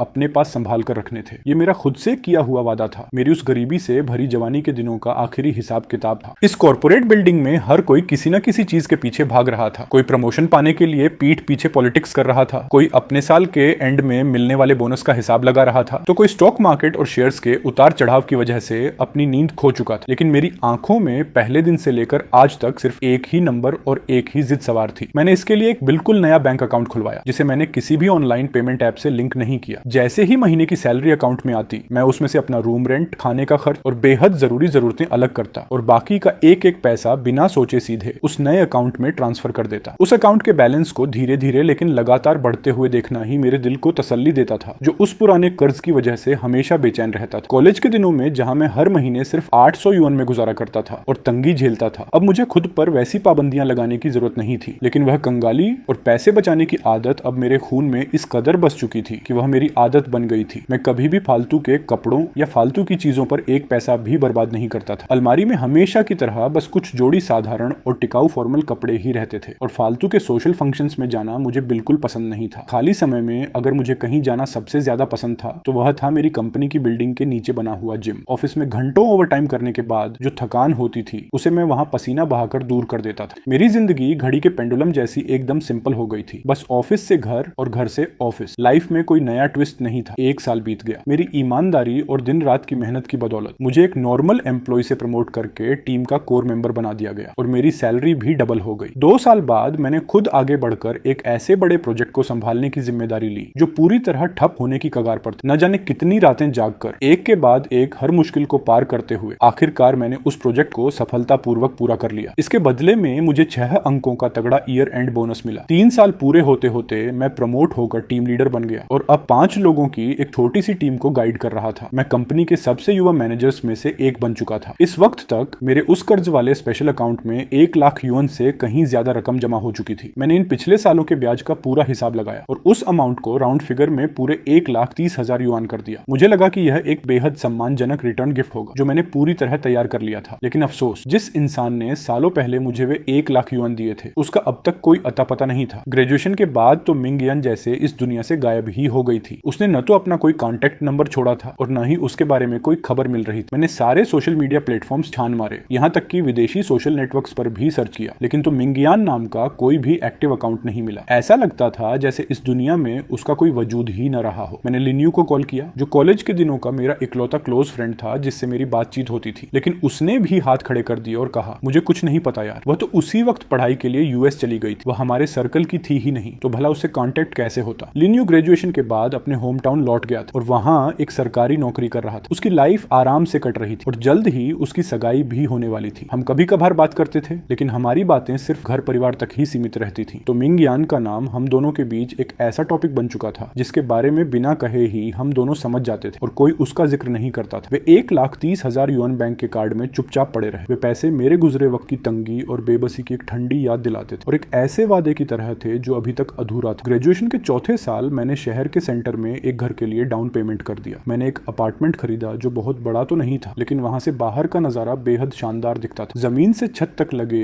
उस बड़े ग्लास विंडो के सामने खड़े होकर आधे से ज्यादा शहर की खूबसूरत नाइट लाइफ को देखा जा सकता था। इसके साथ ही मैंने डेली आने जाने के लिए एक कार भी खरीद ली, जो बहुत महंगी तो नहीं थी, लेकिन इस बड़े शहर में मुझे एक सेफ शेल्टर और अपनी मर्जी से कहीं भी आने जाने की आजादी देने के लिए काफी थी। आखिरकार मैं वैसी लाइफ जीने लगा था जैसी कभी दूसरों को जीते देख मैं हैरान होता था, एक रिस्पेक्टेड और अच्छी लाइफ। इसके बावजूद मेरे दिल का वह खालीपन जो तो मिंग यान के जाने से हुआ था आज तक नहीं भर पाया था। देर रात जब मैं उस बड़ी कांच की खिड़की के पास खड़ा होकर बाहर चमकती हुई शहर की लाइट्स को देखता तो मुझे लगता कि करियर में मैं सेटल हो चुका हूँ, मेरे पास अपनी गाड़ी है और अपना घर है। नॉर्मल स्टैंडर्ड्स के हिसाब से मैं यकीनन एक सक्सेसफुल इंसान था, लेकिन जब भी रात के सन्नाटे में दिन भर की थकान उतरती तो मैं चाह कर भी तो मिंग यान को याद करने से खुद को रोक नहीं पाता था। वह अमेरिका में कैसी होगी, वह लड़की जो कभी किसी राजकुमारी की तरह बेहद स्वाभिमानी हुआ करती थी। क्या उस अनजान देश में उसे कोई ऐसा दोस्त मिला होगा जो उसके दिल की बात समझ सके? क्या वह आज भी अपनी मर्जी से वैसे ही ट्रुथ और डेयर जैसे गेम्स खेलती होगी जैसा उसने उस दिन उस कैफे में खेला था? क्या वह आज भी उतनी ही बेफिक्र होगी? क्या वह आज भी किसी गरीब लड़के की किस्मत को ऐसे ही अचानक बदल देती होगी? इन सवालों का कोई जवाब नहीं था। मैं बस इतना जानता था कि अगर मैं उसे ढूंढ नहीं पाया तो मेरे दिल का यह कर्ज जिंदगी भर मेरे साथ रहेगा और एक ऐसी कसक बन जाएगा जो कभी खत्म नहीं होगी। एक शुक्रवार की शाम हमारे कॉलेज क्लास का वह व्हाट्सएप ग्रुप जो पिछले 4 सालों से बिल्कुल शांत पड़ा था अचानक मैसेजेस से भरने लगा। क्लास मॉनिटर ग्रुप में अनाउंसमेंट कर रहा था कि अगले वीकेंड हमारे ग्रेजुएशन की चौथी सालगिरह पर एक रियूनियन पार्टी रखी जा रही है। इसके लिए एक 5 स्टार होटल का बुफे रेस्टोरेंट बुक किया गया था और सभी क्लासमेट्स को एक साथ आकर कॉलेज के पुराने दिनों की यादें ताजा करने का इन्विटेशन दिया गया था। ग्रुप चैट में जैसे धमाका हो गया। कोई कह रहा था कि वक्त कितनी जल्दी पंख लगाकर उड़ गया, कोई पुराने दोस्तों से मिलने के लिए एक्साइटेड था, तो कुछ लोग अपनी मौजूदा सक्सेस और अचीवमेंट्स का शो ऑफ करने से खुद को रोक नहीं पा रहे थे। स्क्रीन पर लगातार आ रहे मैसेजेस को देखकर मेरे दिल में कोई हलचल नहीं हुई। मेरे लिए यह तथाकथित रियूनियन और कुछ नहीं बल्कि अपनी अमीरी का दिखावा करने और दूसरों को नीचा दिखाने का एक नाटक मात्र था। मैं इन फालतू के लोगों और बेकार की चीजों में अपना कीमती वक्त बर्बाद नहीं करना चाहता था। मैं व्हाट्सएप बंद करने ही वाला था कि तभी लिनियू का एक पर्सनल मैसेज स्क्रीन पर आया। आधी रात हो गई है दोस्त, रियूनियन में आ रहे हो ना? मैंने सीधे 2 शब्दों में जवाब दिया, नहीं आऊंगा। लिनियू ने तुरंत दूसरा मैसेज भेजा, अरे ऐसा मत करो यार, चलो ना, 4 साल हो गए हैं मिले हुए, मना क्यों कर रहे हो? वैसे भी इस बार चाओ काई भी आ रहा है। वह लड़का आजकल आसमान छू रहा है। उसने खुद की अपनी एक टेक कंपनी स्टार्ट की है, सुना है मोटा पैसा छाप रहा है। चाओ काई का नाम सुनते ही जैसे मेरे दिमाग की कोई नस जोर से फड़क उठी। ये वही लड़का था जिसने उस दिन कैफे में बेहद घटिया और कड़वे लहजे में वह 1 लाख युआन की शर्त रखी थी। उसने मेरी सेल्फ रिस्पेक्ट को अपने पैरों तले रौंद दिया था और मुझे सबके सामने तमाशा बनाकर रख दिया था। मैंने फिर से मना कर दिया, नहीं जा पाऊंगा, वीकेंड पर मुझे ऑफिस का काम है। लेकिन लीन यू हार मानने वालों में से नहीं था। ज्यादा बहाने मत बनाओ, तुम अब खुद एक मैनेजर हो, क्या तुम्हें अभी भी रोज ओवर टाइम करना पड़ता है? मैं सिर्फ तुमसे मिलने के लिए इतनी दूर अपने होम टाउन से फ्लाइट पकड़ कर आ रहा हूँ। अगर तुम नहीं आए तो यह सरासर मेरी बेइज्जती होगी। स्क्रीन पर उसके इस मैसेज को देखकर और कॉलेज के दिनों में उसकी उस केयरिंग आदत को याद करके मैं चाहकर भी उसे और मना नहीं कर पाया। रियूनियन वाले दिन मैं अपनी कार चलाकर होटल पहुंचा। वहां की पार्किंग लॉट महंगी और लग्जरी कारों से भरी पड़ी थी, जिनमें से हर एक कार अपने मालिक के रुतबे और रईसी का शो ऑफ कर रही थी। मैंने चुपचाप अपनी नॉर्मल डेली यूज वाली कार को एक कोने में पार्क कर दिया। उस पल के लिए मुझे ऐसा लगा जैसे मैं 4 साल पीछे लौट गया। वही पुराना गरीब स्टूडेंट जो अपनी धुली हुई और फीकी पड़ चुकी जैकेट पहने उस दिन सहमा हुआ उस चमचमाते कैफे में दाखिल हुआ। लेकिन इस बार फर्क सिर्फ इतना था कि मैंने एक बेहतरीन फॉर्मल सूट पहना हुआ था। मेरी जेब में इस महंगे डिनर का बिल चुकाने के लिए पूरे पैसे थे और मेरे पास अपनी सेल्फ रिस्पेक्ट को बनाए रखने की पूरी ताकत थी। वीआईपी रूम में लगभग सभी लोग आ चुके थे। 4 साल बाद मिलने की वजह से कई लोगों के चेहरे और लुक बदल चुके थे। कुछ लोग पहले से ज्यादा मोटे हो गए थे तो कुछ लोगों के चेहरों से वह पुराना बचपना गायब हो चुका था और उसकी जगह दुनियादारी की चालाकी साफ दिख रही थी। वहीं कुछ लोग अब भी अपने पुराने शो ऑफ वाले अंदाज में थे और उनके चेहरों पर एक घमंड साफ नजर आ रहा था। जैसे ही मैंने रूम में एंट्री की, कुछ लोग बड़े उत्साह के साथ अपनी सीटों से खड़े हो गए और बड़े ही चापलूसी भरे लहजे में मुझसे बात करने लगे। अरे वाह, अब तो आप बड़े साहब बन गए हैं मैनेजर चेन, बहुत बहुत बधाई हो। आगे चलकर अपने इस भाई का भी थोड़ा ख्याल रखना। ये वही लोग थे जो कभी कॉलेज में मुझे देखकर अनदेखा कर देते थे या पीठ पीछे मेरा मजाक उड़ाते थे। आज उन सबके चेहरों पर एक नकली और बड़ी सी मुस्कान थी। उनके इस बदलते बर्ताव की वजह सिर्फ और सिर्फ मेरा आज का स्टेटस और मेरी पोजीशन थी। मैंने बहुत ही तमीज से हर एक को रिस्पॉन्ड किया और रूम के एक कोने में जाकर बैठ गया ताकि लोगों का ध्यान मुझ पर कम से कम जाए। चाओकाई भी उम्मीद के मुताबिक वहीं मौजूद। उसने एक ब्रांडेड सूट पहन रखा था, सोने के फ्रेम का चश्मा लगाया था और उसके बाल जेल लगाकर पीछे की तरफ सेट किए गए थे। वह दिखने में काफी जेंटलमैन लग रहा था और अपने आसपास खड़े लोगों की भीड़ के बीच बेहद प्राउड फील कर रहा था। मुझे देखते ही वह हाथ में वाइन का ग्लास लेकर मेरे पास आया और उसके चेहरे पर एक बनावटी मुस्कान थी। चेनियन, बहुत दिनों बाद मिले यार, सुना है तुम किसी बड़ी कंपनी में काफी नाम कमा रहे हो और अब तो मैनेजर भी बन गए हो, सच में बहुत शानदार, बस आप लोगों की दुआ है। मैंने बहुत ही ठंडे और नॉर्मल लहजे में जवाब दिया और बात को आगे नहीं बढ़ाया। वह थोड़ी देर के लिए रुका और जानबूझकर अपनी बात को खींचते हुए एक गहरे टोन में बोला, देखा जाए तो इस वक्त हमारी क्लास में तुम ही सबसे ज्यादा तरक्की कर रहे हो। वैसे उस वक्त तो मिंगियान भी थी। उसने जानबूझकर तो मिंगियान का नाम लिया और फिर अचानक अपनी बात को बीच में ही काट दिया। उसकी आंखों में एक अजीब सी चमक और ताना था, जैसे वह कोई बहुत बड़ा सीक्रेट छिपा रहा हो। जहां पिछला वीडियो खत्म हुआ था वहीं से इस एपिसोड की शुरुआत होती है। ट्रियो खाई, तुम्हारे ऐसा कहने का क्या मतलब है? क्या सच में शहनाज के साथ कुछ हुआ है? भला उसके साथ क्या हो सकता है? उसका परिवार तो बहुत पहले ही बैंकरप्ट हो चुका है। ट्रियो खाई ने बड़े ही इग्नोरेंस और अजीब टोन में बात की, जैसे वह किसी बेहद मामूली और फालतू बात का जिक्र कर रहा हो। क्या तुम लोगों को नहीं पता? बिल्कुल सच बात है ये। शायद 2 साल पहले की बात है। उसके डैड ने किसी प्रोजेक्ट में इन्वेस्ट किया था पर वह फेल हो गया और किसी ने उन्हें चीट कर दिया। कंपनी का पूरा कैपिटल डूब गया और उन पर भारी कर्ज हो गया। सुना है कि वह लोन कई 100 मिलियन युआन का था। वीआईपी रूम में अचानक सन्नाटा छा गया और सब हैरान रह गए। हर कोई शॉक्ड दिख रहा था। किसी ने तुरंत आगे पूछा, तो फिर टो थन नाम का क्या हुआ? उसके पेरेंट्स कहाँ हैं? उसके पेरेंट्स बहुत चालाक निकले। उसी रात जो भी थोड़ा बहुत पैसा बचा था उसे लेकर वे देश छोड़कर भाग गए। अब भी वे वांटेड हैं और पुलिस उन्हें ढूंढ रही है। ट्रियो खाई ने अपने होंठ सिकोड़े और बेहद इंसल्टिंग लहजे में कहा, बेचारी हमारी शहनाज प्रिंसेस अकेले ही पीछे छूट गई और सारा कर्ज उसके सिर आ गया। कुछ समय पहले मैंने सुना था कि कोर्ट ने उसकी सारी प्रॉपर्टी ऑक्शन कर दी है। घर, गाड़ी, कुछ भी नहीं बचा। तो अब वह एक ब्लैकलिस्टेड डिफॉल्टर बन चुकी है, जिसे सीधे शब्दों में कहें तो एक कर्जदार कैदी। ट्रियो खाई ने हंसते हुए कहा, कहा कि अब वह बुलेट ट्रेन या फ्लाइट में ट्रैवल भी नहीं कर सकती। 5 स्टार होटल में ठहरना तो दूर की बात। सच में वक्त बदल गया है। जो कभी इतनी लाइमलाइट में रहती थी आज पूरी तरह कंगाल हो चुकी है। पूरा कमरा फिर से एक डेड साइलेंस में डूब गया। इस न्यूज को सुनकर हर कोई स्पीचलेस था। मुझे लगा जैसे मेरे अंदर का खून जम गया हो और कानों में आवाज आना बंद हो गई हो। ट्रियो खाई ने इसके बाद क्या कहा मुझे एक शब्द भी समझ नहीं आया। मेरे माइंड में बस एक ही थॉट चल रहा था कि टो थन नम बैंकरप्ट हो चुकी है। वह लड़की जो कभी सूरज की तरह चमकती थी, वह लड़की जो खूबसूरत ड्रेस पहनती थी, लग्जरी कार चलाती थी और जिसने कभी मुझे सपोर्ट करने के लिए आसानी से 10 लाख युआन निकाल कर दे दिए थे, आज वह इस हाल में है। वह एक गहरे दलदल में गिर चुकी है जहां से निकलने का कोई रास्ता नहीं है। मैं झटके से उठ खड़ा हुआ। कुर्सी के फर्श से रगड़ने की तेज और अजीब आवाज आई जिसने वीआईपी रूम के उस सन्नाटे को तोड़ दिया। सबकी नजरें मुझ पर टिक गईं। मैंने कुछ नहीं कहा। मेरा चेहरा बिल्कुल ब्लैंक और सीरियस था। मैं तुरंत पीछे मुड़ा और वहां से चला गया। पीछे से आ रही फुसफुसाहटें और लोगों के शौक होने की आवाजें सब मैंने पीछे छोड़ दी। मैं होटल से बाहर आ गया। बाहर की ठंडी हवा सीधे मेरे चेहरे पर लगी। वह हवा बहुत चिल्लिंग और बर्फीली थी। इसके बावजूद मुझे बिल्कुल भी ठंड का एहसास नहीं हुआ। मैं कार में बैठ गया। मेरे दोनों हाथों ने स्टीयरिंग व्हील को इतनी जोर से पकड़ा कि उंगलियां सफेद पड़ गईं। लेकिन मुझे समझ नहीं आ रहा था कि मैं कहां जाऊं। मेरे दिमाग में सिर्फ एक ही बात थी, बहुत ही स्ट्रॉन्ग फीलिंग कि मुझे उसे ढूंढना है। हर हाल में उसे ढूंढना ही होगा। 4 साल में यह पहली बार था जब मैंने किसी को ढूंढने के लिए अपने सारे सोर्सेज और पूरी ताकत लगा दी। मैंने एक प्राइवेट डिटेक्टिव को हायर किया और उसे टो थन नम की लोकेशन ट्रेस करने का काम सौंपा। मैंने अपनी कंपनी के लीगल डिपार्टमेंट के क्लीग्स से कांटेक्ट किया और उनसे कोर्ट के पब्लिक रिकॉर्ड्स चेक करने को कहा ताकि टो थन नम से जुड़े सभी केसेस की डिटेल्स मिल सके। दिन बीतते गए और धीरे धीरे छोटी बड़ी इंफॉर्मेशन मेरे पास आने लगी। ट्रियो खाई ने जो कुछ भी कहा था वह सब सच था, बल्कि रियलिटी तो उससे भी ज्यादा कड़वी थी। उसकी सिचुएशन मेरी इमेजिनेशन से 100 गुना ज्यादा खराब थी। टो थन नम के डैड की कंपनी बैंकरप्ट होने के बाद वह खुद भी एक गारंटर थी, इसलिए कोर्ट ने उसे भी इस लोन के लिए लायबल ठहराया। उसके नाम पर जितने भी घर, गाड़ियां और बैंक बैलेंस था सब सीज करके लोन चुकाने के लिए ऑक्शन कर दिया गया। लेकिन वह अमाउंट करोड़ों के इस भारी कर्ज के सामने ऊंट के मुंह में जीरे जैसा था। उसे ऑफिशियली ब्लैकलिस्टेड डिफॉल्टर्स की लिस्ट में डाल दिया गया था। एक अदृश्य जाल ने उसे इस शहर के सोशल सिस्टम में सबसे नीचे ढकेल दिया था। वह फ्लाइट या बुलेट ट्रेन यूज नहीं कर सकती थी, किसी अच्छे होटल में नहीं रुक सकती थी, कोई लग्जरी चीज नहीं खरीद सकती थी, यहाँ तक कि एक नॉर्मल जॉब ढूंढना भी उसके लिए एक सपना बन गया था। प्राइवेट डिटेक्टिव ने मुझे जो लास्ट इन्फॉर्मेशन दी उसके मुताबिक 6 महीने पहले टो थन नम सबर्बन एरिया के एक पुराने अपार्टमेंट के बेसमेंट में रहती थी, जो बहुत ही डार्क और डैम्प था, जहां धूप भी नहीं पहुंचती थी। बाद में रेंट न दे पाने की वजह से मकान मालिक ने उसे वहां से निकाल दिया और तब से उसका कोई अता पता नहीं था। सारे क्लूज यहीं आकर खत्म हो गए थे। मैंने अपनी कार को उसी पुराने अपार्टमेंट के गेट के सामने पार्क किया। उस डार्क और स्मेली बेसमेंट के एंट्रेंस को देखते हुए मैं वहां बहुत देर तक खड़ा रहा। मैं सोच भी नहीं पा रहा था कि उसने अकेले इन 2 सालों के मुश्किल सफर को कैसे काटा होगा। उसने सर्वाइवल के लिए इस हताशा में कितना स्ट्रगल किया होगा। अगले कुछ महीनों तक मैं इस शहर की गलियों में एक घोस्ट की तरह भटकता रहा। ऑफिस का काम खत्म होने के बाद मैं घर नहीं जाता था, बल्कि उन जगहों पर कार लेकर जाता था जहां होमलेस लोग इकट्ठा होते थे। पुल के नीचे, पार्कों में, सबवे स्टेशनों के पास और 24 घंटे खुले रहने वाले फास्ट फूड जॉइंट्स में। जब भी मैं किसी पतली दुबली लड़की को देखता मेरा दिल बैठ जाता और मैं तेजी से उसकी तरफ बढ़ता, लेकिन हर बार निराशा ही हाथ लगती। मुझे खुद पर डाउट होने लगा था, क्या मैं उसे कभी ढूंढ भी पाऊंगा? शायद वह इस इंसल्टिंग और डिफिकल्ट शहर को छोड़कर कहीं दूर चली गई है, या शायद लाइफ की इन प्रॉब्लम्स ने उसे इस कदर तोड़ दिया है कि वह अब इस दुनिया में ही नहीं रही। ये थॉट जैसे ही माइंड में आया उसने मुझे अंदर तक डरा दिया और मैं कांप उठा। वह विंटर की एक रात थी, बर्फीली हवाएं चल रही थी और टेम्परेचर बहुत ज्यादा गिर चुका था। मैं कंपनी में लगातार 1 हफ्ते के ओवरटाइम और हेक्टिक शेड्यूल से फ्री हुआ था। मैं फिजिकल और मेंटल दोनों तरह से पूरी तरह एग्जॉस्ट हो चुका था। रात के करीब 1 बज रहे थे और मैं एक सुनसान सड़क पर कार चला रहा था। जब मैं एक ओवरपास के पास पहुंचा तो आगे एक चेन एक्सीडेंट हो गया था, जिसकी वजह से पूरा रास्ता ब्लॉक था। मुझे मजबूरन ओवरपास के नीचे के रास्ते से शॉर्टकट लेना पड़ा। ब्रिज के नीचे का एरिया हमेशा से होमलेस लोगों का ठिकाना रहा है। वे ठंड से बचने के लिए कार्डबोर्ड और फटे पुराने कंबलों से छोटे छोटे टेंट बना लेते थे ताकि किसी तरह रात गुजार सके। मैंने कार की स्पीड कम की और हेडलाइट्स की रोशनी को उन कांपते हुए लोगों पर डाला। उन टूटे फूटे टेंट्स को देखकर मेरा दिल पूरी तरह सुन्न हो चुका था। बार बार मिलने वाली निराशा ने मुझे लगभग गिव अप करने पर मजबूर कर दिया था। जैसे ही हेडलाइट की रोशनी आखिरी टेंट पर पड़ने वाली थी, मेरे हाथ अचानक रुक गए। वह टेंट सबसे ज्यादा खराब हालत में था। वहां बस एक फटा हुआ कंबल था। अंदर कोई लेटा हुआ था जिसने एक गंदी और फटी हुई मिलिट्री जैकेट ओढ़ी हुई थी। वह इंसान पूरी तरह सिकुड़ कर सोया हुआ था, बिल्कुल बाकी होमलेस लोगों की तरह। लेकिन उस गंदे गद्दे के बाहर एक पैर दिख रहा था जिसने कैनवस शूज पहने हुए थे। हालांकि उन जूतों का ओरिजिनल कलर अब पहचानना मुश्किल था क्योंकि वे मिट्टी और दाग धब्बों से भरे थे, लेकिन मैं उस डिजाइन को अच्छे से पहचानता था। वह हमारे कॉलेज के दिनों का सबसे कॉमन और सस्ता शू स्टाइल था। टो थन नम ने कभी भी ऐसे सस्ते कैनवस शूज नहीं पहने थे। इसके बावजूद मेरा दिल अजीब तरह से तेज धड़कने लगा। मन में एक अजीब सी घबराहट होने लगी। मैंने कार को सड़क के किनारे पार्क किया, इंजन बंद बंद किया और दरवाजा खोलकर बाहर आ गया। बर्फीली हवा चाकू की तरह चेहरे पर लग रही थी, जिससे मैं कांप उठा। मैं धीरे धीरे उस टेंट की तरफ बढ़ने लगा। आसपास बहुत शांति थी, बस हवा की सनासनाहट और मेरे दिल की तेज धड़कनें सुनाई दे रही थी। मैं टेंट के पास गया और धीरे से नीचे झुका। दूर लगी स्ट्रीट लाइट की पीली रोशनी में मैंने उस चेहरे को ध्यान से देखा। वह चेहरा बहुत गंदा था, धूल और मिट्टी से सना हुआ, बाल सूखे घास की तरह बिखरे हुए थे, आंखें अंदर धंसी हुई थीं और चेहरा बहुत कमजोर लग रहा था। उसके होंठ पूरी तरह सूखे और फटे हुए थे, जिनमें बिल्कुल भी लाली नहीं बची थी। लेकिन वह जाना पहचाना चेहरा, जब उसकी आंखें बंद थीं, तब भी उसमें वही पुराना एटीट्यूड और थोड़ी सी जिद झलक रही थी। मैं उसे पहचानने में कभी गलती नहीं कर सकता। ये वही थी, सच में ये टो थन नम ही थी। मेरी सांसें जैसे एक पल के लिए थम गई। ऐसा लगा जैसे किसी ने मेरे सीने पर भारी हथौड़ा मार दिया हो। दर्द इतना था कि मेरे मुंह से आवाज तक नहीं निकली। उसे शायद एहसास हुआ कि वहां कोई है। उसका शरीर थोड़ा हिला और उसकी पलकें धीरे से खुली। वे आंखें जो कभी बहुत साफ और अट्रैक्टिव हुआ करती थीं, जब वह मुझे देखती थी तो उनमें हमेशा एक क्यूरियोसिटी और थोड़ा डिस्टेंस होता था, मगर अब वहां सिर्फ एक कभी ना खत्म होने वाली थकान और खालीपन था। कोई फोकस नहीं, कोई चमक नहीं, जैसे उन पर धूल की एक मोटी लेयर जम गई हो। उसके चेहरे पर अब वह पुरानी प्राइड और कड़कपन बिल्कुल नहीं था। उसने मुझे देखा, उसकी आंखें बिल्कुल ब्लैंक थीं। ऐसा लगा जैसे उसने सामने खड़े इंसान को पहचाना ही ना हो। कौन हो तुम? उसकी आंखों में वह खालीपन और लाचारी देखकर मेरे दिल को गहरा धक्का लगा। दर्द के मारे मेरा दम घुटने लगा था। मैंने धीरे से अपना हाथ उसकी तरफ बढ़ाया, अपनी हथेली को खोला और बहुत ही शांत और फॉर्म आवाज में कहा, जिसमें एक ऐसी पावर थी जिसे मना नहीं किया जा सकता था। बिल्कुल वैसे ही जैसे 4 साल पहले हमारे ग्रेजुएशन डे पर उसने मुझसे कहा था कि इसे वापस करने की कोई जरूरत नहीं है। मेरे साथ चलोगी? उसकी आंखें अचानक बड़ी हो गईं। उस खालीपन के बीच एक शौक और अविश्वास की भावना दिखी। उसने पहले मुझे देखा और फिर नीचे मेरे बढ़े हुए हाथ को देखा। अगले ही पल उसकी उन उदास आंखों से बड़े बड़े आंसू टपकने लगे और उसके गालों से होते हुए नीचे गिरने लगे। वे आंसू जैसे बहुत समय से जमा बर्फ की तरह थे, जो आखिरकार इस मोमेंट पर पूरी तरह पिघल गए थे। वह जोर जोर से नहीं रो रही थी, बस खामोशी से उसके आंसू बहे जा रहे थे। उन आंसुओं ने उसके चेहरे की धूल को साफ कर दिया, जिससे उसके चेहरे पर आंसुओं की लाइनें साफ दिखने लगी। मैंने कोई जल्दी नहीं की, न ही कुछ कहा, बस चुपचाप वहां बैठकर उसे देखता रहा। हम दोनों वैसे ही रहे। मैं वहां बैठा रहा और वह उस ब्रिज के नीचे बर्फीली हवा के बीच लेटी रही। ऐसा लगा जैसे पूरी दुनिया का पॉज बटन दब गया। बस दूर से कभी कभार गाड़ियों के टायरों की आवाज आ रही थी और हवा के शोर में उसके रोने की हल्की सी आवाज दब रही थी। काफी देर बाद मैं खड़ा हूँ। मैंने अपनी महंगी ओवरकोट उतारी और धीरे से उसके कमजोर शरीर पर डाल दी। उसका शरीर बुरी तरह कांप उठा, जैसे उसे किसी गर्म चीज ने छू लिया हो, और उसके आंसू और तेजी से बहने लगे। उसने अनजाने में उस कोट को हटाने की कोशिश की। वह इस अचानक मिली गर्माहट को रिफ्यूज करना चाहती थी, लेकिन वह बहुत कमजोर हो चुकी थी। उसका हाथ थोड़ा ऊपर उठा और फिर बिना किसी ताकत के नीचे गिर गया। उसमें खुद को रोकने की जरा भी हिम्मत नहीं बची थी और मैंने भी उसे मना करने का कोई मौका नहीं दिया। मैं फिर से नीचे झुका। मैंने एक फर्म लेकिन जेंटल ग्रिप के साथ उसके ठंडे हाथ को पकड़ा। उसके हाथ बहुत ठंडे थे, धूल से सने हुए, और उन पर छोटे छोटे घाव थे। मैंने बहुत ही केयरफुली उसे उस गंदे बिस्तर से ऊपर उठाया। उसका वेट बहुत कम था, वह एक पंख की तरह हल्की लग रही थी। मुझे उसके आधे शरीर को अपने होल्ड में लेना पड़ा ताकि वह गिर ना जाए। वह लड़खड़ा रही थी। उसका हर एक कदम बहुत मुश्किल था, जैसे उसके शरीर की पूरी एनर्जी खत्म हो चुकी हो। दूरी बस कुछ ही मीटर की थी, लेकिन हमें वहां तक पहुंचने में बहुत लंबा समय लगा। उसका हर एक कदम ऐसा था मानो वह पिछले 2 सालों के अपने सारे दर्द को पार कर रही हो। मैंने कार के पैसेंजर साइड का दरवाजा खोला, बहुत सावधानी से उसे सीट पर बिठाया। वह उस बड़ी सी सीट पर सिकुड़ कर बैठ गई। उसका शरीर अब भी हल्का कांप रहा था, जिससे वह और भी छोटी लग रही थी। वह बड़ा ओवरकोट उसके शरीर पर ऐसा लग रहा था मानो किसी बच्चे ने बड़ों के कपड़े पहन लिए हों। वह बहुत ही अकेली और असहाय दिख रही थी। मैंने दरवाजा बंद किया, ड्राइवर सीट पर बैठा और तुरंत कार का हीटर फुल स्पीड पर ऑन कर दिया। जैसे ही गर्म हवा कार में फैलने लगी, उसका शरीर अनकंट्रोल तरीके से कांपने लगा। उसके दांत आपस में किटकिटा रहे थे, जो कि इतनी ठंड के बाद अचानक गर्मी मिलने पर बॉडी का एक नेचुरल रिएक्शन था। मैंने उससे नहीं पूछा कि उसे कहां जाना है, न ही यह पूछा कि इन 2 सालों में उसके साथ क्या क्या हुआ। मैं जानता था कि वह पास्ट उसके लिए एक ऐसा जख्म है जिसे शब्दों में बयां नहीं किया जा सकता। मैंने बस शांति से कार स्टार्ट की और धीरे धीरे उसे ट्रैफिक में ले गया। उसने एक शब्द भी नहीं कहा। वह बस खिड़की से बाहर पीछे छूटती हुई लाइट्स को देखती रही। वे चमकती हुई और लग्जरी लाइट्स जो कभी उसकी लाइफ का हिस्सा हुआ करती थी, आज उसकी उन सूनी आंखों में कोई फीलिंग्स नहीं जगा पा रही थी। वह एक ऐसी पपेट की तरह लग रही थी जिसकी सोल गायब हो चुकी हो। उस ग्लैमरस दुनिया के लिए जिस पर वह कभी बहुत प्राउड फील करती थी, अब उसके मन में कोई इंटरेस्ट नहीं बचा था। कार धीरे धीरे मेरे अपार्टमेंट कॉम्प्लेक्स के अंदर आई और बेसमेंट पार्किंग में जाकर रुक गई। मैंने इंजन बंद किया, कार से उतरा और घूमकर पैसेंजर साइड आया। मैंने उसके लिए दरवाजा खोला। वह बिल्कुल नहीं हिली, उसी पोजीशन में बैठी रही। उसकी ब्लैंक आंखें बाहर देख रही थी, जैसे उसकी सोल अब भी उसी ठंडे ब्रिज के नीचे फंसी हुई हो। मैंने कोई जल्दबाजी नहीं की, बस पेशेंस के साथ वेट करता रहा। काफी देर बाद उसने धीरे से अपना सिर मेरी तरफ घुमाया। उसकी आंखों में बहुत कंफ्यूजन और डर था, साथ ही एक हल्का सा रेजिस्टेंस भी था जो आसानी से नोटिस किया जा सकता था। मैंने एक बार फिर अपना हाथ उसकी तरफ बढ़ाया। इस बार उसने उसने बहुत देर तक हेसिटेट किया, उसकी उंगलियां थोड़ी कांपी, लेकिन आखिरकार उसने अपना वह ठंडा, गंदा और जख्मों से भरा हाथ धीरे से मेरी हथेली पर रख दिया। मैंने उसके हाथ को मजबूती से पकड़ा, उसे धीरे से कार से बाहर निकाला और हम लिफ्ट की तरफ बढ़े। मैंने फिंगरप्रिंट स्कैनर से अपने घर का दरवाजा खोला। अंदर की वार्म और ब्राइट लाइट बाहर तक आ गई। मेरा अपार्टमेंट बहुत बड़ा नहीं था, लेकिन वह बिल्कुल साफ सुथरा और मेंटेन था। वह एक मॉडर्न नॉर्डिक मिनिमलिस्ट स्टाइल में डेकोरेटेड था, जहां हर चीज अपनी सही जगह पर थी। टोथनहाम दरवाजे पर ही रुक गई। उसके कदम आगे नहीं बढ़ रहे थे। उसने नीचे अपने पैरों में पहने उन गंदे कैनवस शूज को देखा और फिर साफ सुथरे वुडन फ्लोर को देखा। उसकी आंखों में बहुत ज्यादा लो सेल्फ कॉन्फिडेंस और झिझक साफ दिख रही थी। मैंने उसकी इस घबराहट को पॉइंट आउट नहीं किया, बस शू रैक से एक बिल्कुल नए और साफ स्लीपर्स निकाले, उन्हें धीरे से उसके पैरों के पास रखा और कहा कि इन्हें पहन लो वरना तुम्हें कोल्ड हो जाएगा। वह एक पल के लिए रुकी और फिर चुपचाप मेरे पीछे लिविंग रूम में आ गई। मैंने बाथरूम की तरफ इशारा करते हुए कहा, जाओ थोड़ा फ्रेश हो जाओ, वहां हमेशा गर्म पानी अवेलेबल रहता है और अलमारी में साफ टॉवल और कपड़े रखे हैं। मेरे पास फीमेल क्लोथ्स नहीं है, इसलिए मैं तुम्हारे लिए अपना एक नया कैजुअल सूट निकाल देता हूं जो मैंने कभी नहीं पहना। तुम फिलहाल इसी से काम चला लो। उसने कुछ नहीं कहा, उसने बस धीरे से सिर हिलाया और मुड़कर बाथरूम में चली गई। बहुत जल्द अंदर से पानी बहने की आवाज आने लगी। मैं किचन में गया और रेफ्रिजरेटर खोला। फ्रिज में कई तरह के इंपोर्टेड इंग्रेडिएंट्स, मिल्क, स्टेक और फ्रेश वेजिटेबल्स भरे हुए थे जो मैं अपनी डेली लाइफ के लिए स्टॉक करके रखता था। लेकिन इस मोमेंट पर मुझे समझ नहीं आ रहा था कि मैं उसके लिए क्या बनाऊं। इतने लंबे समय की भूख और कड़ाके की ठंड ने उसके स्टमक को बहुत कमजोर कर दिया था। मुझे डर था कि वह हैवी फूड डाइजेस्ट नहीं कर पाएगी। आखिरकार मैंने कंटेनर से थोड़े से चावल निकाले, उन्हें अच्छे से साफ किया, फिर एक मिट्टी के बर्तन में डाला और हल्की आंच पर धीरे धीरे एक सिंपल व्हाइट राइस सूप यानी पतली खिचड़ी पकाने लगा। यह वह चीज थी जो इस वक्त उसके पेट को सबसे ज्यादा गर्माहट दे सकती थी और अब भी के लिए उसके लिए सबसे बेस्ट डिश थी। बाथरूम से पानी की आवाज बहुत देर तक आती रही, इतनी देर तक कि मुझे फिक्र होने लगी। मैं सोचने लगा कि कहीं अंदर उसके साथ कुछ हो तो नहीं गया। जब मुझसे और वेट नहीं हुआ और मैं दरवाजा खटखटाने ही वाला था, तभी पानी की आवाज बंद हो गई। करीब 10 मिनट बाद बाथरूम का दरवाजा धीरे से खुला। वह बाहर आई। उसके गीले बाल उसके कंधों पर बिखरे हुए थे। बालों की युक्तियों से पानी की बूंदें नीचे टपक रही थी और उसने मेरा वह बड़े साइज का ओवरसाइज्ड ट्रैक सूट पहना हुआ था। ट्राउजर की लेंथ थोड़ी ज्यादा थी जो उसके एंकल के पास डीली होकर सिमट गई थी। वह बिल्कुल साफ सुथरी दिख रही थी, जैसे उसने अपना पुराना रूप वापस पा लिया हो। उसकी स्किन बहुत गोरी थी, लेकिन वह एक अस्वस्थ पीलापन था जिसमें कोई रौनक नहीं थी। वह चेहरा जो कभी बहुत प्राउड और ब्राइट हुआ करता था, अब उस पर सिर्फ एक गहरी थकान और टूटने के निशान थे जिन्हें मिटाया नहीं जा सकता था। उसके चेहरे पर अब पुराने दिनों का कोई ग्लो नहीं बचा था। वह मुझसे नजरें मिलाने की हिम्मत नहीं कर पा रही थी, बस अपना सिर नीचे झुकाए हुए थी। उसने अपने दोनों हाथों से ट्रैक सूट के कॉर्नर को कसकर पकड़ रखा था। उसका शरीर थोड़ा स्टिफ था, जैसे कोई बच्चा कोई गलती करने के बाद खड़ा हो। मैंने अभी अभी तैयार हुई वह गर्म खिचड़ी एक साफ चीनी मिट्टी के बाउल में निकाली, उसे डाइनिंग टेबल पर रखा और धीरे से उसकी तरफ बढ़ा दिया। थोड़ा कुछ खा लो, इससे तुम्हें अच्छा लगेगा और गर्माहट मिलेगी। उसने सिर उठाकर उस गर्म खिचड़ी के बाउल को देखा और फिर मेरी तरफ देखा। उसकी आंखों में बहुत ही कॉम्प्लिकेटेड फीलिंग्स थी, जिसमें एक थैंकफुलनेस थी, लो सेल्फ कॉन्फिडेंस था और एक हल्का सा दर्द था जो आसानी से छुपाया नहीं जा सकता था। वह लड़की जो कभी किसी गॉड की तरह 10 लाख युआन निकालकर मुझे उस दलदल से बाहर लाई थी, आज उसे अपनी बेसिक लाइफ सर्वाइव करने के लिए मुझसे एक बाउल गर्म खिचड़ी की जरूरत थी। डेस्टिनी का यह अजीब और क्रूर सच इस समय पूरी तरह सामने आ चुका था। आने वाले दिनों में हमारे बीच एक अजीब लेकिन बहुत ही अंडरस्टैंडिंग वाला बैलेंस बन गया। मैं रोज की तरह ऑफिस जाता था और वह घर पर रहती थी, बिल्कुल शांत और खामोश। वह बहुत सोती थी। पहले दिन तो वह लगभग 20 घंटे सोती रही, जैसे वह पिछले 2 सालों की अपनी अधूरी और डिस्टर्ब स्लीप को पूरा करना चाहती हो। वह अब भी ज्यादा बात नहीं करती थी। हमारे बीच ऑलमोस्ट कोई कम्युनिकेशन नहीं था। ऑफिस जाने से पहले मैं टेबल पर एक सिंपल ब्रेकफास्ट बनाकर रख देता था और काम से लौटने के बाद एक लाइट डिनर पैक करवा कर लाता था। फिर टेबल पर बर्तन अरेंज करता था। मैंने उसके लिए एक नया स्मार्टफोन खरीदा, एक नया सिम कार्ड रजिस्टर कराया और उसके बेड के पास रख दिया। मैंने उसके लिए बहुत सारे नए कपड़े भी खरीदे। वे पुराने दिनों की तरह कोई महंगी ड्रेसेस नहीं थी, बल्कि सिंपल हुडीज थी। टी शर्ट्स और जीन्स को मैंने उसके रूम की अलमारी में सेट कर दिया था। वह चुपचाप मेरे बनाए हुए खाने को खा लेती थी, मेरे खरीदे हुए नए कपड़े पहन लेती थी और खुद को साफ सुथरा और ग्रूम्ड रखती थी। लेकिन वह इस अपार्टमेंट में हमेशा एक इनविजिबल घोस्ट की तरह रहती थी। वह इतनी शांत रहती थी कि कभी कभी उसके होने का एहसास भी नहीं होता था। उसने कभी मुझसे खुद से बात करने की शुरुआत नहीं की और न ही कभी अपने रूम से बाहर आने की कोशिश की। ऐसा लगता था जैसे वह इस खामोशी के जरिए अपने उस बचे खुचे सेल्फ रिस्पेक्ट को बचाने की कोशिश कर रही हो। मैं उसकी मेंटल स्टेट को अच्छे से समझता था। वह मुझसे बात नहीं करना चाहती थी और न ही उन पुरानी बातों को याद करना चाहती थी, क्योंकि एक बार बात शुरू होने का मतलब था अपनी फेलियर को एक्सेप्ट करना, अपनी इस बेबसी को मानना। मैं जानता था कि उसे इस रियलिटी को एक्सेप्ट करने में समय लगेगा, दोबारा पैरों पर खड़े होने के लिए वक्त चाहिए। इसलिए मैंने कभी उस पर प्रेशर नहीं डाला, बस चुपचाप उसके साथ रहा, उसे पूरा स्पेस और रिस्पेक्ट दिया। हमारे रूटीन में बदलाव चौथे दिन की शाम को आया। मैं ऑफिस से घर लौटा, दरवाजा खोला और यह देखकर हैरान रह गया कि सुबह सिंक में छोड़े हुए सारे गंदे बर्तन साफ हो चुके थे और उन्हें रैक पर सलीके से सुखाने के लिए रखा गया था। अपार्टमेंट का फर्श भी बिल्कुल साफ था, बल्कि उससे भी ज्यादा साफ था जैसा मैं नॉर्मली खुद साफ करता था। मैं लिविंग रूम में गया तो देखा कि वह सोफे पर बैठी थी। अब वह अपने रूम में नहीं छुपी थी। उसने वह ग्रे हुडी पहनी हुई थी जो मैंने उसके लिए खरीदी थी। उसके बाल अच्छे से कॉम्ब किए हुए थे। वह बहुत शांत बैठकर फ्लोर टू सीलिंग विंडो से शहर का सनसेट देख रही थी। डूबते सूरज की किरणें उस पर पड़ रही थीं, जिससे उसके स्लिम फिगर पर एक प्यारी सी गोल्डन आउटलाइन बन रही थी। मेरे आने की आवाज सुनकर उसके कंधे हल्के से कांपे। वह तुरंत खड़ी हो गई, मेरी तरफ मुड़ी। उसके होंठ थोड़े हिले जैसे वह कुछ कहना चाहती हो। उसकी आंखों में एक अजीब सी घबराहट और इनसिक्योरिटी थी, लेकिन आखिर में उसने कुछ नहीं कहा। उसने बस अपना सिर झुकाया और धीरे से अपने रूम की तरफ जाने लगी। मैंने अनजाने में ही उसे आवाज देकर रोक लिया। मेरी टोन बिल्कुल नॉर्मल थी, लेकिन उसमें एक ऐसी पावर थी जिसे मना नहीं किया जा सकता था। रुको। उसके कदम अचानक रुक गए। उसकी पीठ मेरी तरफ थी और उसके कंधे किसी स्टैचू की तरह बिल्कुल स्टिफ हो चुके थे। मैंने अपनी आवाज को थोड़ा धीमा किया और जेंटली कहा, तुम्हें यह सब काम करने की कोई जरूरत नहीं है। हमारे बीच का सन्नाटा एक इनविजिबल जाल की तरह फैल गया। काफी देर बाद वह धीरे से मेरी तरफ मुड़ी। इस घर में आने के बाद यह पहली बार था उसने सच में सीधे मेरी आंखों में देखा था। उसकी उन आंखों में बहुत सी कॉम्प्लिकेटेड फीलिंग्स का तूफान चल रहा था। उसमें एक ऐसा थैंकफुलनेस था जिसे वह छुपा नहीं पा रही थी, एक ऐसा इंसल्ट और दर्द था जिसे दबाना मुश्किल था, और कुछ ऐसा भी था जिसे मैं चाहकर भी रीड नहीं कर पा रहा था। वह एक ऐसा स्ट्रॉन्ग एटीट्यूड था जो लगभग सब कुछ रिफ्यूज करने जैसा था।